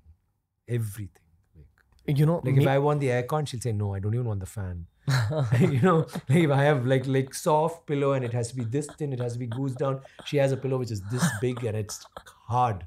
It'll be like a cement bag. So it's like that. And if I want to watch this program, she wants to watch something else. I like to dress a little flashily and a little bold, and she'll say, "What is wrong with you? You're a father of that child. Don't come to school wearing a t-shirt." Everything is different, which is what makes it very, very interesting. What's the most beautiful thing about her? Her love for mankind. And she's got green eyes, so... Generally, the energy and the love she gives out. That's what you think? Definitely. Yeah? It's like if I see a beggar, because I have a problem, if I see somebody who's genuinely, he's blind, or he's got he's a cripple, or I know that he's incapacitated, I'll help. But if I see somebody who's really healthy, I'll actually be stupid enough to say, "Come, I'll get you a job." I really would like to get them a job or something. She'll say, "What is wrong with you?" He just wants something to give them the money. I said, "No, you don't know. He's lazy." I mean, why? It's like that, She will, and every day there'll be people outside our home. We help, but she'll go that extra mile. And so many people. And so it's like, we have this thing, like even Anish was saying, we do a lot of stuff that's spearheaded by her, and, it's so nice to do all of that for people and, really do things. But that force, the driving force is her. As I'm listening to you about your life, I feel like that accident, your leg, that struggle phase was a bit of a karma cleanse for you for entering a beautiful... Possible. ...main chapter of your life. Possible. Right? No, it molded me. It's made me a different person altogether. But a more positive person, I guess. I say this with respect and love, okay? So don't get me No, wrong whatever at you all. say, yeah. The one thing I feel slightly envious about when it comes to you is that I think your wife was with you pre-fame, Yeah, of course. right? She was, but she wanted me to leave cinema and, like, because her family has poets and, like, scholars and stuff, and I'm just an actor. And in the very beginning, she was trying to change me, and I said, no, listen, let's get this straight. That's my first love. You're the second love. If that's not going to work, let's not work, It was like that. So she was like that, and she was at times, and maybe she used to say, I was hoping your films don't work and stuff like that. And then it worked, and now she's obsessed. If my now Thangalaan, like I don't think she's prayed more than this funny thing, because she's seen the hard work I put in this, and she said this film has to work. And let me pray. I'm gonna go here. I'm gonna go here. So now we said, okay, 100 crores and we're going to Guruvayur, and 100 crores and we're going to Velangani, and we're going to do this and blah blah blah. And like she said, yeah, let's do that. And like so You're 66 born, yeah, I believe. I'm 93. So we're some time apart. like my daughter's age. Yeah. You're 27 that time, When? 1993. Yeah, I guess. Yeah. So we're 27 years apart. But for this one brief question, I request you to assume that you and me are the exact same age. We meet someone. Are we 62 or are we someone in the 27? middle? 40 something. Okay. How does it feel to grow with the love of your life? Because I didn't have that opportunity. As in someone who I was with pre-fame, it broke off, as it does with a lot of guys in my position who are gaining fame. And that's the dream for a lot of them. You've seen Spider-Man? Mm-hmm. You know how he has MJ Watson, Yeah. Mary Jane? Yeah. Every guy wants that MJ vibe. But very few get it. Especially when it comes to fame. Maybe you get it in terms of money. Lots of guys become rich along with a girl. Very few relationships in the modern day live through the process of rising fame. Yeah. That's like what I said about lottery and cinema, no? You change. It's very easy for an actor to get distance from his family, distance from the people he loves when he suddenly feels... It's very easy because, see, when you're in a family, there will be friction. There'll be things you may like this, you may not. And what happens is, as long as you're normal, then you're both on even keel, it's the same. But when you suddenly see, when you become a star or something, you change. It's very drastic, that change, And then what happens is, even little things like, aircon, no, I'll have it this way. This is how it is. I want silence. What's this up? You can get cranky. You may not understand or adjust to the situations at home. Like suddenly it'll become me. It's about me and nothing else. And all of that happens. It's very easy to happen. It's not like you are born rich or you are always there. Cinema fluctuates, and at the same time, when you lose, when some things don't work out, you can become very bitter and you can blame yourself, and you get crappy with your family, you get cranky. A lot of that, cinema has that thing. The casualties are very high in cinema, every which way. So, which for me, I feel that balance is because I am Kenny when at home, I'm Vikram when I'm outside. When I'm Vikram, they can't reach me. If they want to talk to me, they talk to my assistant. I may not talk. Like today, I spoke in the morning. I think lunch break, I spoke. And then I don't. I'll talk to only tomorrow. Likewise, when I'm at home, they can't reach me. Nobody can reach me. I could be doing the most mundane things with my children. It's like that. So I'm very clearly demarcated. So when I'm with her, we can have our fights. We can just be normal. I don't let that, see, even actors who are just not even, maybe they're not even stars, but the moment he comes home, Appa's come home, okay, I'm like, don't talk. Okay, he's going to, that thing happens. For us, it's not that. It's very normal. So because of that, we are very, very, very, very normal. So like when we go for dinner, I'm not just talking about my wife, even if it's my children, it'll be a very animated table. We'll be screaming at each other, or we'll be doing something. And suddenly you look at another table, they'll be on family very quietly eating. And how do they do that? I want that. No, but shut up. That's boring. There'll be some fight will happen, and it'll happen that fast and it'll go away that fast. And it's so exciting because we're very normal. How did you coach your children into normalcy? From the very beginning, we insisted that they go by school vans And I've told my son never to tell, don't tell people your father is an actor or whatever. My daughter is like that. Like when I remember when she was very young and somebody asked her, Vikram's your actor, and she came back crying. She said, how can I have an identity? How can he ask me that? My son is ulta. Like, my son is like, he's very quiet, but he's like, he goes to a theater and he was very young and they were waiting. He said, go tell them Vikram's son has come. and there'll be fans who will come to see me, but obviously they're very intrigued by the children, right? So he'll take it all and yeah, they come to see me. And he's like that. But we'll tell him, no, you don't do that. You don't tell people who you are, who your father is and all that. So when he used to see me in school, there's something called Opodu. I do Opodu in a movie called Gemini. There's an action I do, Opodu. So that, like when I do that, fans go crazy. So when he sees me, he'll just say, there goes the Opodu man. I said, why do you say that? I just said, there goes the Opodu man. I didn't say the Opodu man is my father. It's like that. So all along we've made sure that, like, no, just be normal. Don't tell anybody anything. Just be normal. Live your life like this. So they're very normal. Very like how I am very, I guess it starts from me, right? Because I am very normal. Normal is very normal. It's very different. It's a relative term. But I'm more normal than most normal people. There's a world of a difference in how you are treating people, the energy you carry, the first greeting. So just Thank needed you. you to know that. Thanks. I'm blessed. I'm honored. No, it's just that.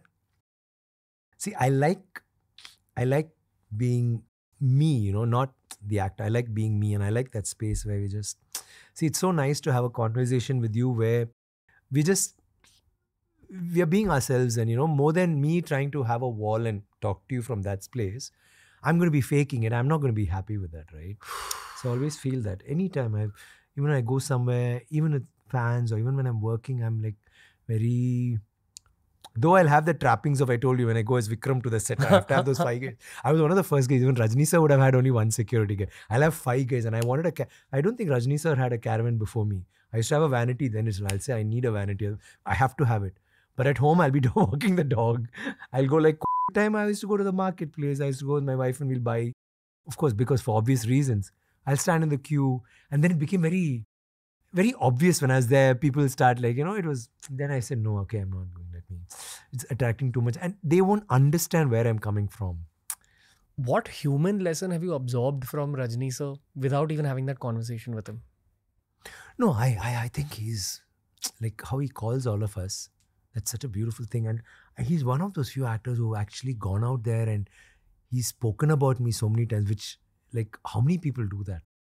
Like, there's one particular thing when I did he said there's no actor, forget South India, forget India. I don't think even Hollywood there's a guy. Like, a superstar will never say that. Likewise, he's done another time when I had a spate of hits and he said, a superstar is this. In first movie, Vikram had this 25%. Then this movie, he got 50%. Then 70%. Then he got 100%. And then he's got blah, blah, blah, blah. Like, that's what a superstar... Who would say that? Like, he's... Like, I was very touched by that. I'm very touched by his... It's not just his humility. He's a very normal person when he wants to be. And he's a very sweet gentleman that way. And I'm, like, a huge fan of his work. Like, if he's on screen and there could be 100 people and you don't see anybody but him and he won't be doing anything.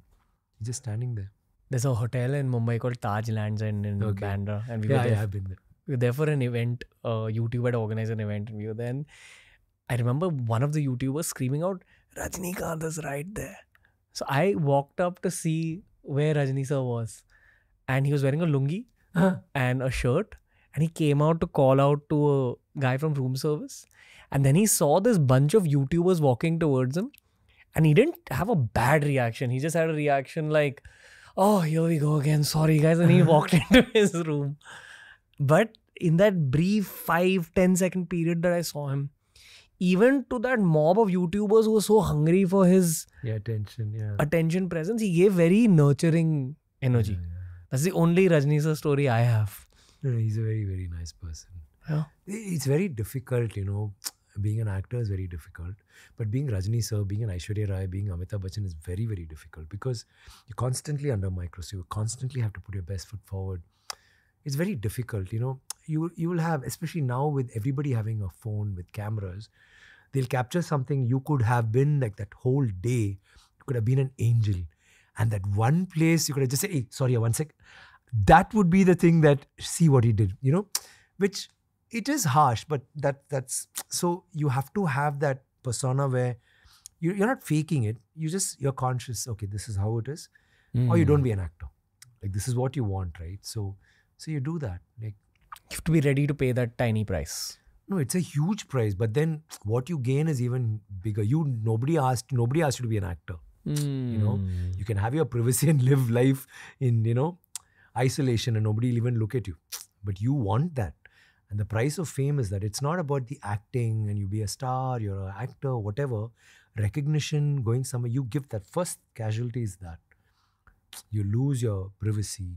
For me, my main problem will always be when I'm alone, I'm cool. I can do it. When I'm with my family, I get disturbed because I don't want their pictures out because they have a life. And once their pictures come out, they can't go anywhere. Like my wife goes in an auto, my children are walking all over the place. But nobody knows who they are, what they look like. Nobody knew, till recently. So when I'm with them, so what I do is to combat that, I'll make sure nobody notices me. Like when I'm going normally, I'm okay. But when I'm with them, I'll be fully hidden. Nobody will know. And when they come in the airport also, I'll say, please, the problem is you guys. Even in the theater, when they come and say, sir, are you okay? That's when people, who's this guy? They turn and look. So I'll just blend. I'll go off somewhere, and that's how I handle it. If I was looking like without any, I'm just the way I am, then that's asking for trouble. Then you have to understand that people are going to take pictures. You can't be fighting with everybody, Do you have a disguise? Yeah, and I can't say it now, right?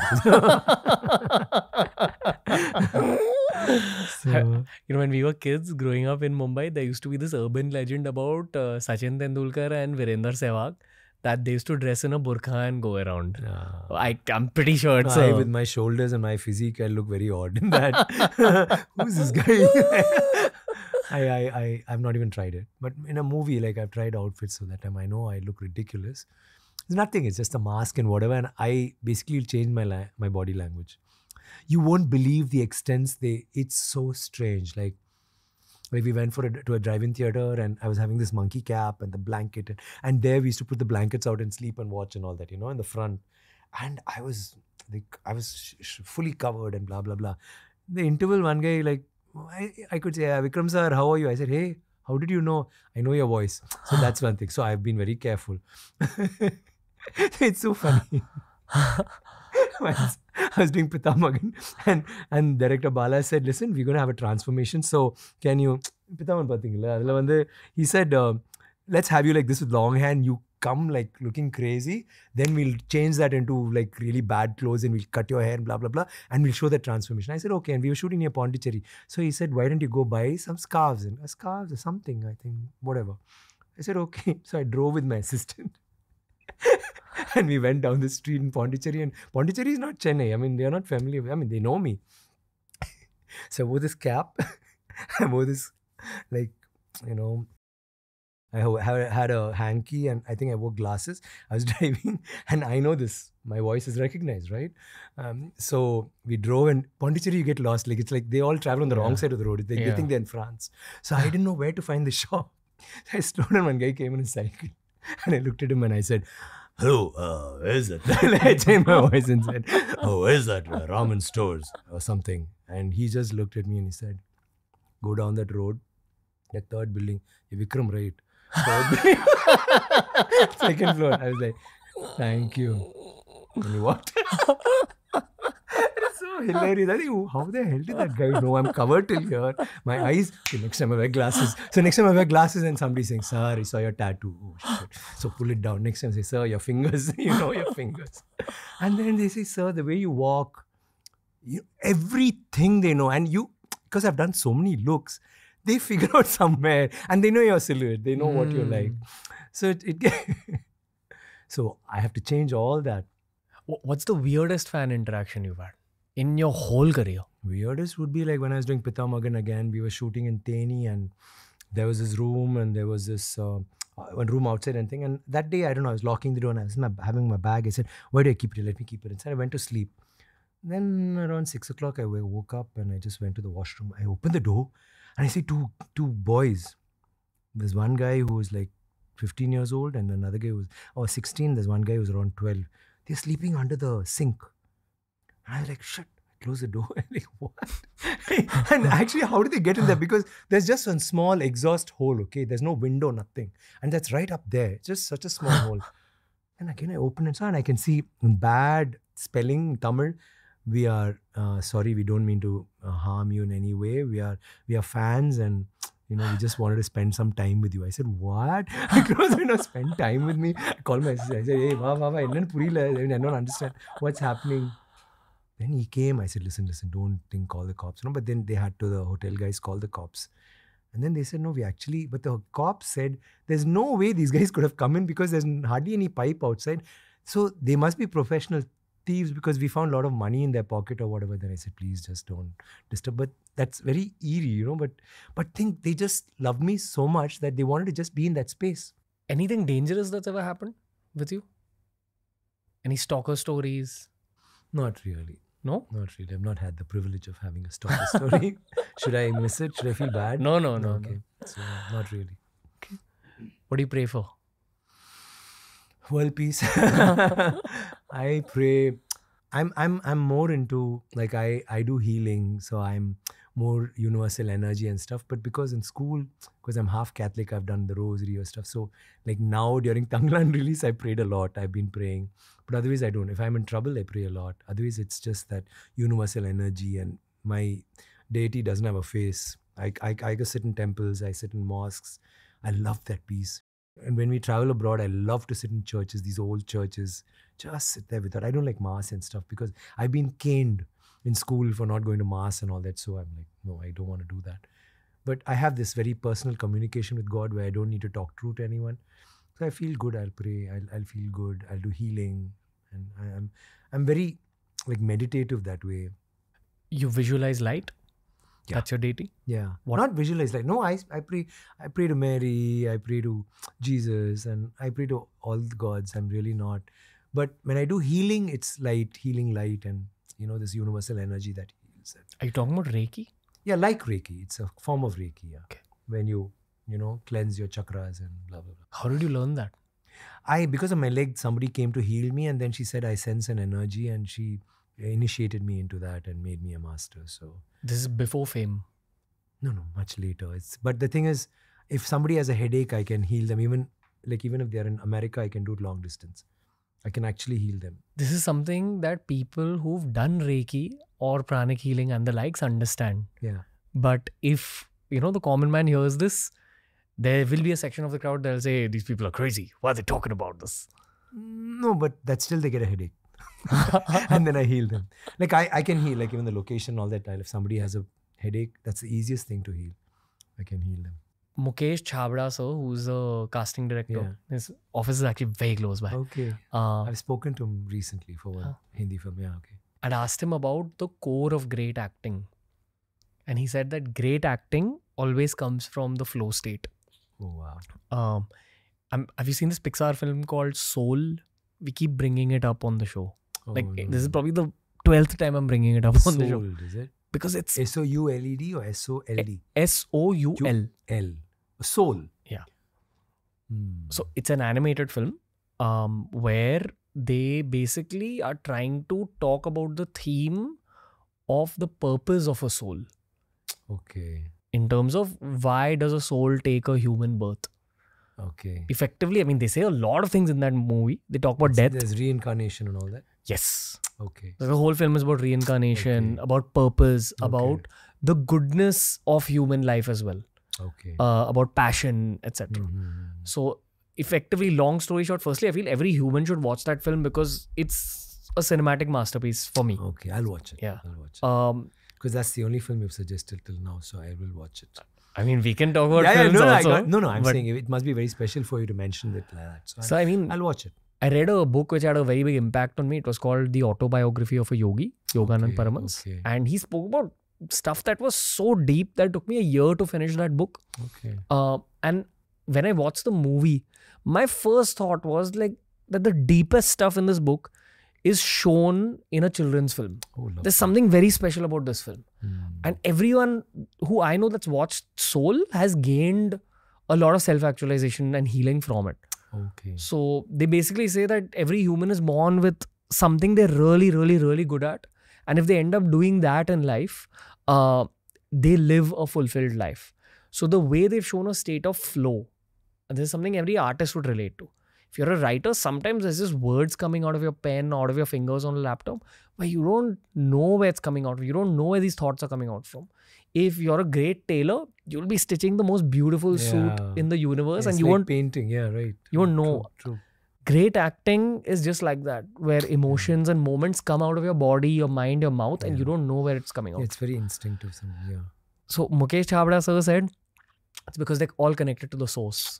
So all the superstars that you know, yourself included, are much more connected to the source than people who are not able to reach the highest of the high levels. True. You feel that? Yeah, and I do. But my wife also had something to say, which is very interesting. She said, there is an aura. It's not about what a good looker you are, or how tall you are, or what a physique you have, or you're a great dancer. You see all popular actors or people who have struck gold, or who are big, who have done something in their lives. They don't have to necessarily look good or whatever, but they have to have that aura which gets you, you know.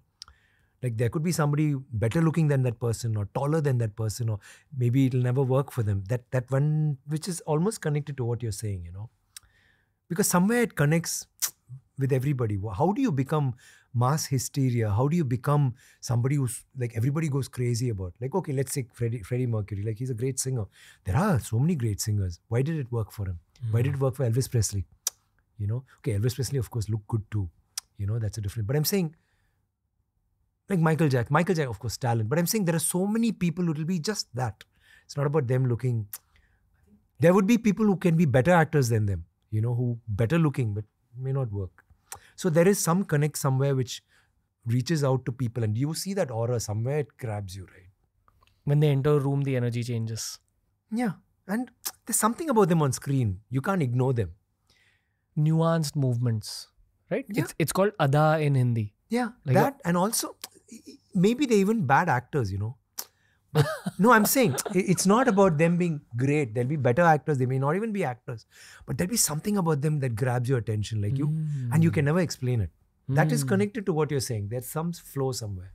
Magnetism. Yeah, something. So that's called, right? Yeah. Okay. So I could honestly talk to you for days. But did I make sense? This is such a memorable conversation for all of us. Thank you. Like there's a bunch of guys here who are recording with us, and you know, they didn't have to sit here. They sat here for you. Oh, sweet. And thank you. We've done so many podcasts by this point that I know when the lads are switched out or switched in. There's not been a moment where anyone's been switched out. Oh, sweet. So says something That's about because you're a good conversationalist and you know exactly, like, you know, it's nice.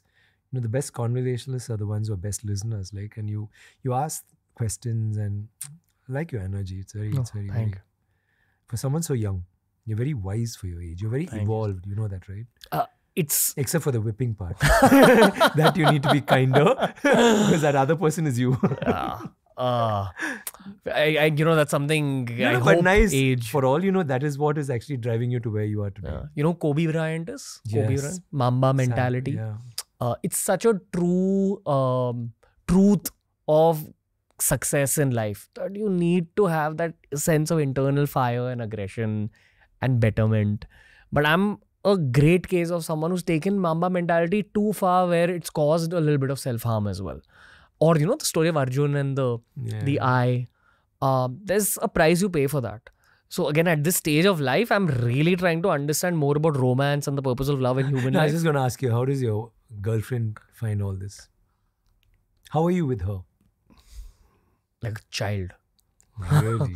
And She's such a lovely person to be with. Yeah. And she lets me be like that. Oh, nice. Yeah. Just accepts me for who I am. So you don't have to really try too hard. And you're not waking up and whipping yourself in her quarter, right? Because of her, no, nothing. I'll tell you how I feel with my girlfriend when it comes to that sense of myself whipping myself. She's the person who will hold the hand of the guy who's whipping the other guy. That's so sweet. So that's why it's great. So she must be even more evolved than you. Yes. That's why it took time for her to enter my life. I feel I had to earn her almost. But again, at this stage, I feel like the answer to cooling down that internal mama mentality is perhaps a family life and, you know, a long-term romance. I think the way you're describing her, you should get married fast. The other thing I said doesn't work there. Yeah. Maybe that added thing that, gives you resolve and like gives you more protection, and maybe that guy who's whipping you will stop. Yeah. He may take a backseat and say, I know you're doing well. You're happy. I'll leave you. Yeah. That's the hope. The thing is, also talking to older guys, it helps a lot. Yeah. And I think that's why people watch the show. Like, I'm just having these conversations for myself, as you can sense right now. True. But through my own lens, people are able to like relate, and a lot of questions for people get answered. The kind of energy we always try packing into each episode is the energy of healing. I think that otherwise there's no point of art of any kind. It has to heal someone on some level. That's just how I look at the world. Lovely. Yeah, maybe different Or artists. change them for the better in some way. Perfect. I kind of look at change and healing as two sides of the same coin. Definitely. Like, I think the Buddha had said this, that the purpose of human life is suffering. So going away from suffering is some kind of healing. And I think art actually takes you there. True. Before I let you go, one last art-related small segment, which is that we have a lot of Tamil viewers watching this episode. Okay. I usually ask, like how I asked you earlier about... I'm the first... Madan was already Tamil, right? Yeah. Okay. So I asked you earlier to recommend Tamil films to Hindi audiences. Now, I would love for you to recommend Hindi films to all audiences who are watching this. Ek Duje Ke Liye. Again, Kamal Hassan's film. Sholay. This one. What's it? Amir's film with Saif Ali Khan? Dil Chahta. Yeah, Dil Chahta. Then, what I watched later?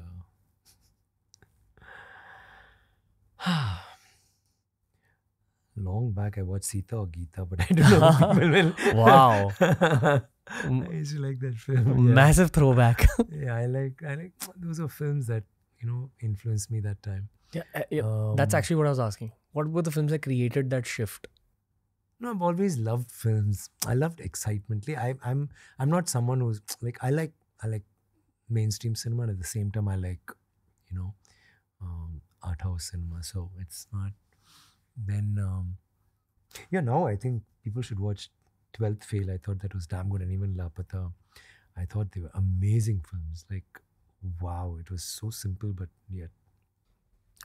I don't know how much truth is there in the following statement, but I felt like both these films, 12th Fail and Lapata Ladies, they one showed the truth about the masculine experience of Indian life, and one showed the truth about the feminine experience of Indian life. And they're the two best Hindi films of the year. Yeah, until now. Actually. I love that scene where she will go with him in 12th Fail, right? And she'll say, you think she's going to get angry and she walks away, but she says, no, let's do this, I loved it. It was so... I called up Vidhu Vinod Chopra and I told him I loved that film. I mean, he was inspired to do that. I mean, he's done so many films, but I was very shocked by that film. I thought I tried to call the cast and crew. I wanted to talk to everybody. It was such a beautiful... Even Lapata, am I saying it right? Lapata Ladies. Ladies, wow. That boy is really good. Yeah. He's done another film too, right? As that other film where there'll be a gang of guys and... Jamtara. Jamtara was also a great film. Yeah. Problem is we can't do films like that. Why? I'd love to try. You can't. It just... The whole market goes for a 6, right? Like, see, David. Have you seen David? Like, I love that role. He asked me to do that, and he wanted me to do... No, what's his name? Neil Nitin Mukesh's role. That was actually what he suggested. I said, no. If I do, I'll do the other role. And he said, no, but that's like a theatre artist or a comedian has to do it. I said, no, I want to do that. But don't do it in Tamil. And he said, of course, no, we're doing Tamil. But then later, eventually, they release it in Tamil. See, that movie, I'll get... The first shot itself, I'll slap a woman. My mother will slap me. I'll get kicked. I'll get hit. And my best friend will bring this girl and say, I love her. I look at her and fall for her.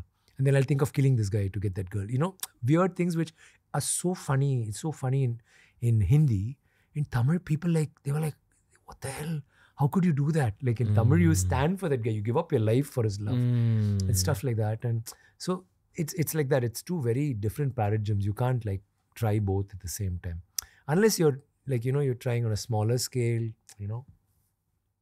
that's why you can't do that. Like your market goes for a dip. I've done it before. Like I've like really was there and I started doing these smaller films just for characters. Then what happens, it affects your other films. So that kind of a thing. It's a very tricky thing. Even doing other languages, so okay, that's a boring topic. Let me not get into that. There's nothing that you said today that's even a little boring, honestly. Thank you. I really enjoyed talking to you. I must tell you that it didn't feel like an interview at all. Like the ambience, I think you've just made me feel so comfortable. And of course, when I spoke to you, I just thought I'm not going to hold back anything, and let me just like give you the benefit of doubt if I had any, and just open up and tell you everything, because I needed that catharsis too, and I really enjoyed it. I have to tell you. And this after 2 days of like interviews back to back and like being very tired, and I just had that coffee not because I was feeling sleepy, but I thought I needed to be more alert, and I'm glad I had it. But even if I hadn't had it, I think I would have still enjoyed it, and it's very nice. Means the world, sir. Like, thank you. And cannot even put into words how much I respect you. And when I say I mean the whole team. We prep a lot for episodes. Oh, really? The whole team was unanimously excited and full of respect this morning. Superb. Thank you. This is an opportunity we were waiting for a very long time. Wow. So thank you for your time, sir. More than anything. No, I enjoyed it, and I have to thank you for like squeezing him. I think it's an outcome of the clout and the respect. And I think also that, like you say, the soul, I think that flow was this way. We had to meet today, and it was like predestined. So. Yeah. Not my decision, not your decision. Yeah, exactly. Right? It just happened. Those are the best. It had to happen. Those are the best podcasts. And thanks to your team, I think it was like lovely. I really enjoyed this. We'll meet up again. I mean, unless we've finished speaking everything about my life, maybe sometime later. Yeah. I'm so curious to see what you are in the next 10 years, sir. Because I know how much artists keep changing. Yeah. And there's so many layers to unpack with you that I don't feel I've done justice to your whole life until this point. We'll meet after 10 years. Or we'll meet after 5 years. Yeah. Whenever it is. Gratitude for this day, this moment, this podcast. It's totally mutual. Thank you. And yeah, so all the love. Why is it called BeerBiceps? It started as a fitness channel and I needed the name to stand out. Okay. Like beer belly, like BeerBiceps. Yeah. And we used to promote the idea of balancing health with like partying. Oh, wow. Yeah, but I'm a teetotaler at this point. So, there's a lot of existential questions that I've had over the years, and a lot of them get answered with older bros. Yeah. So again, gratitude, sir. Thank you. More conversations will be had over the years, I'm pretty sure. Ranveer. We'll meet up whenever you're free. We'll talk. We could also meet without the mics and just, have a chat or a drink or Lots more chat about healing. Of course. I think that's a huge topic to be unlocked with you. But Vikramana, thank you. Thank you. Genuinely meant the world. The whole team is very grateful. Thank you. Thank you, sir. Thank you very much. That was the episode for today, ladies and gentlemen. It's our first episode that's been created with a Tamil film superstar. I'm trying to improve my craft with every single episode, especially for the Tamil audiences. Please tell me who else you'd like to see featured on TRS. I'm happy to make trips to Chennai. I'm happy to speak to a lot more people from Tamil Nadu and not just from the film industry. The coming 1 year for me is all about a deep dive into Tamil Nadu culture, because after my conversations with Madan Gauri, with Kirti History, and all my Tamil friends, I've understood that Tamil Nadu is a world in itself, and it requires a lot more understanding, not just by Indian content creators like me, but it needs to be understood a lot more by Indians all over the world. So there's a lot more Tamil Nadu centric content coming up. We will see you very soon. Please send in your feedback on this episode, and please send in more guest recommendations. Until next time, guys. From Ranveer and the team, we'll see you very, very soon.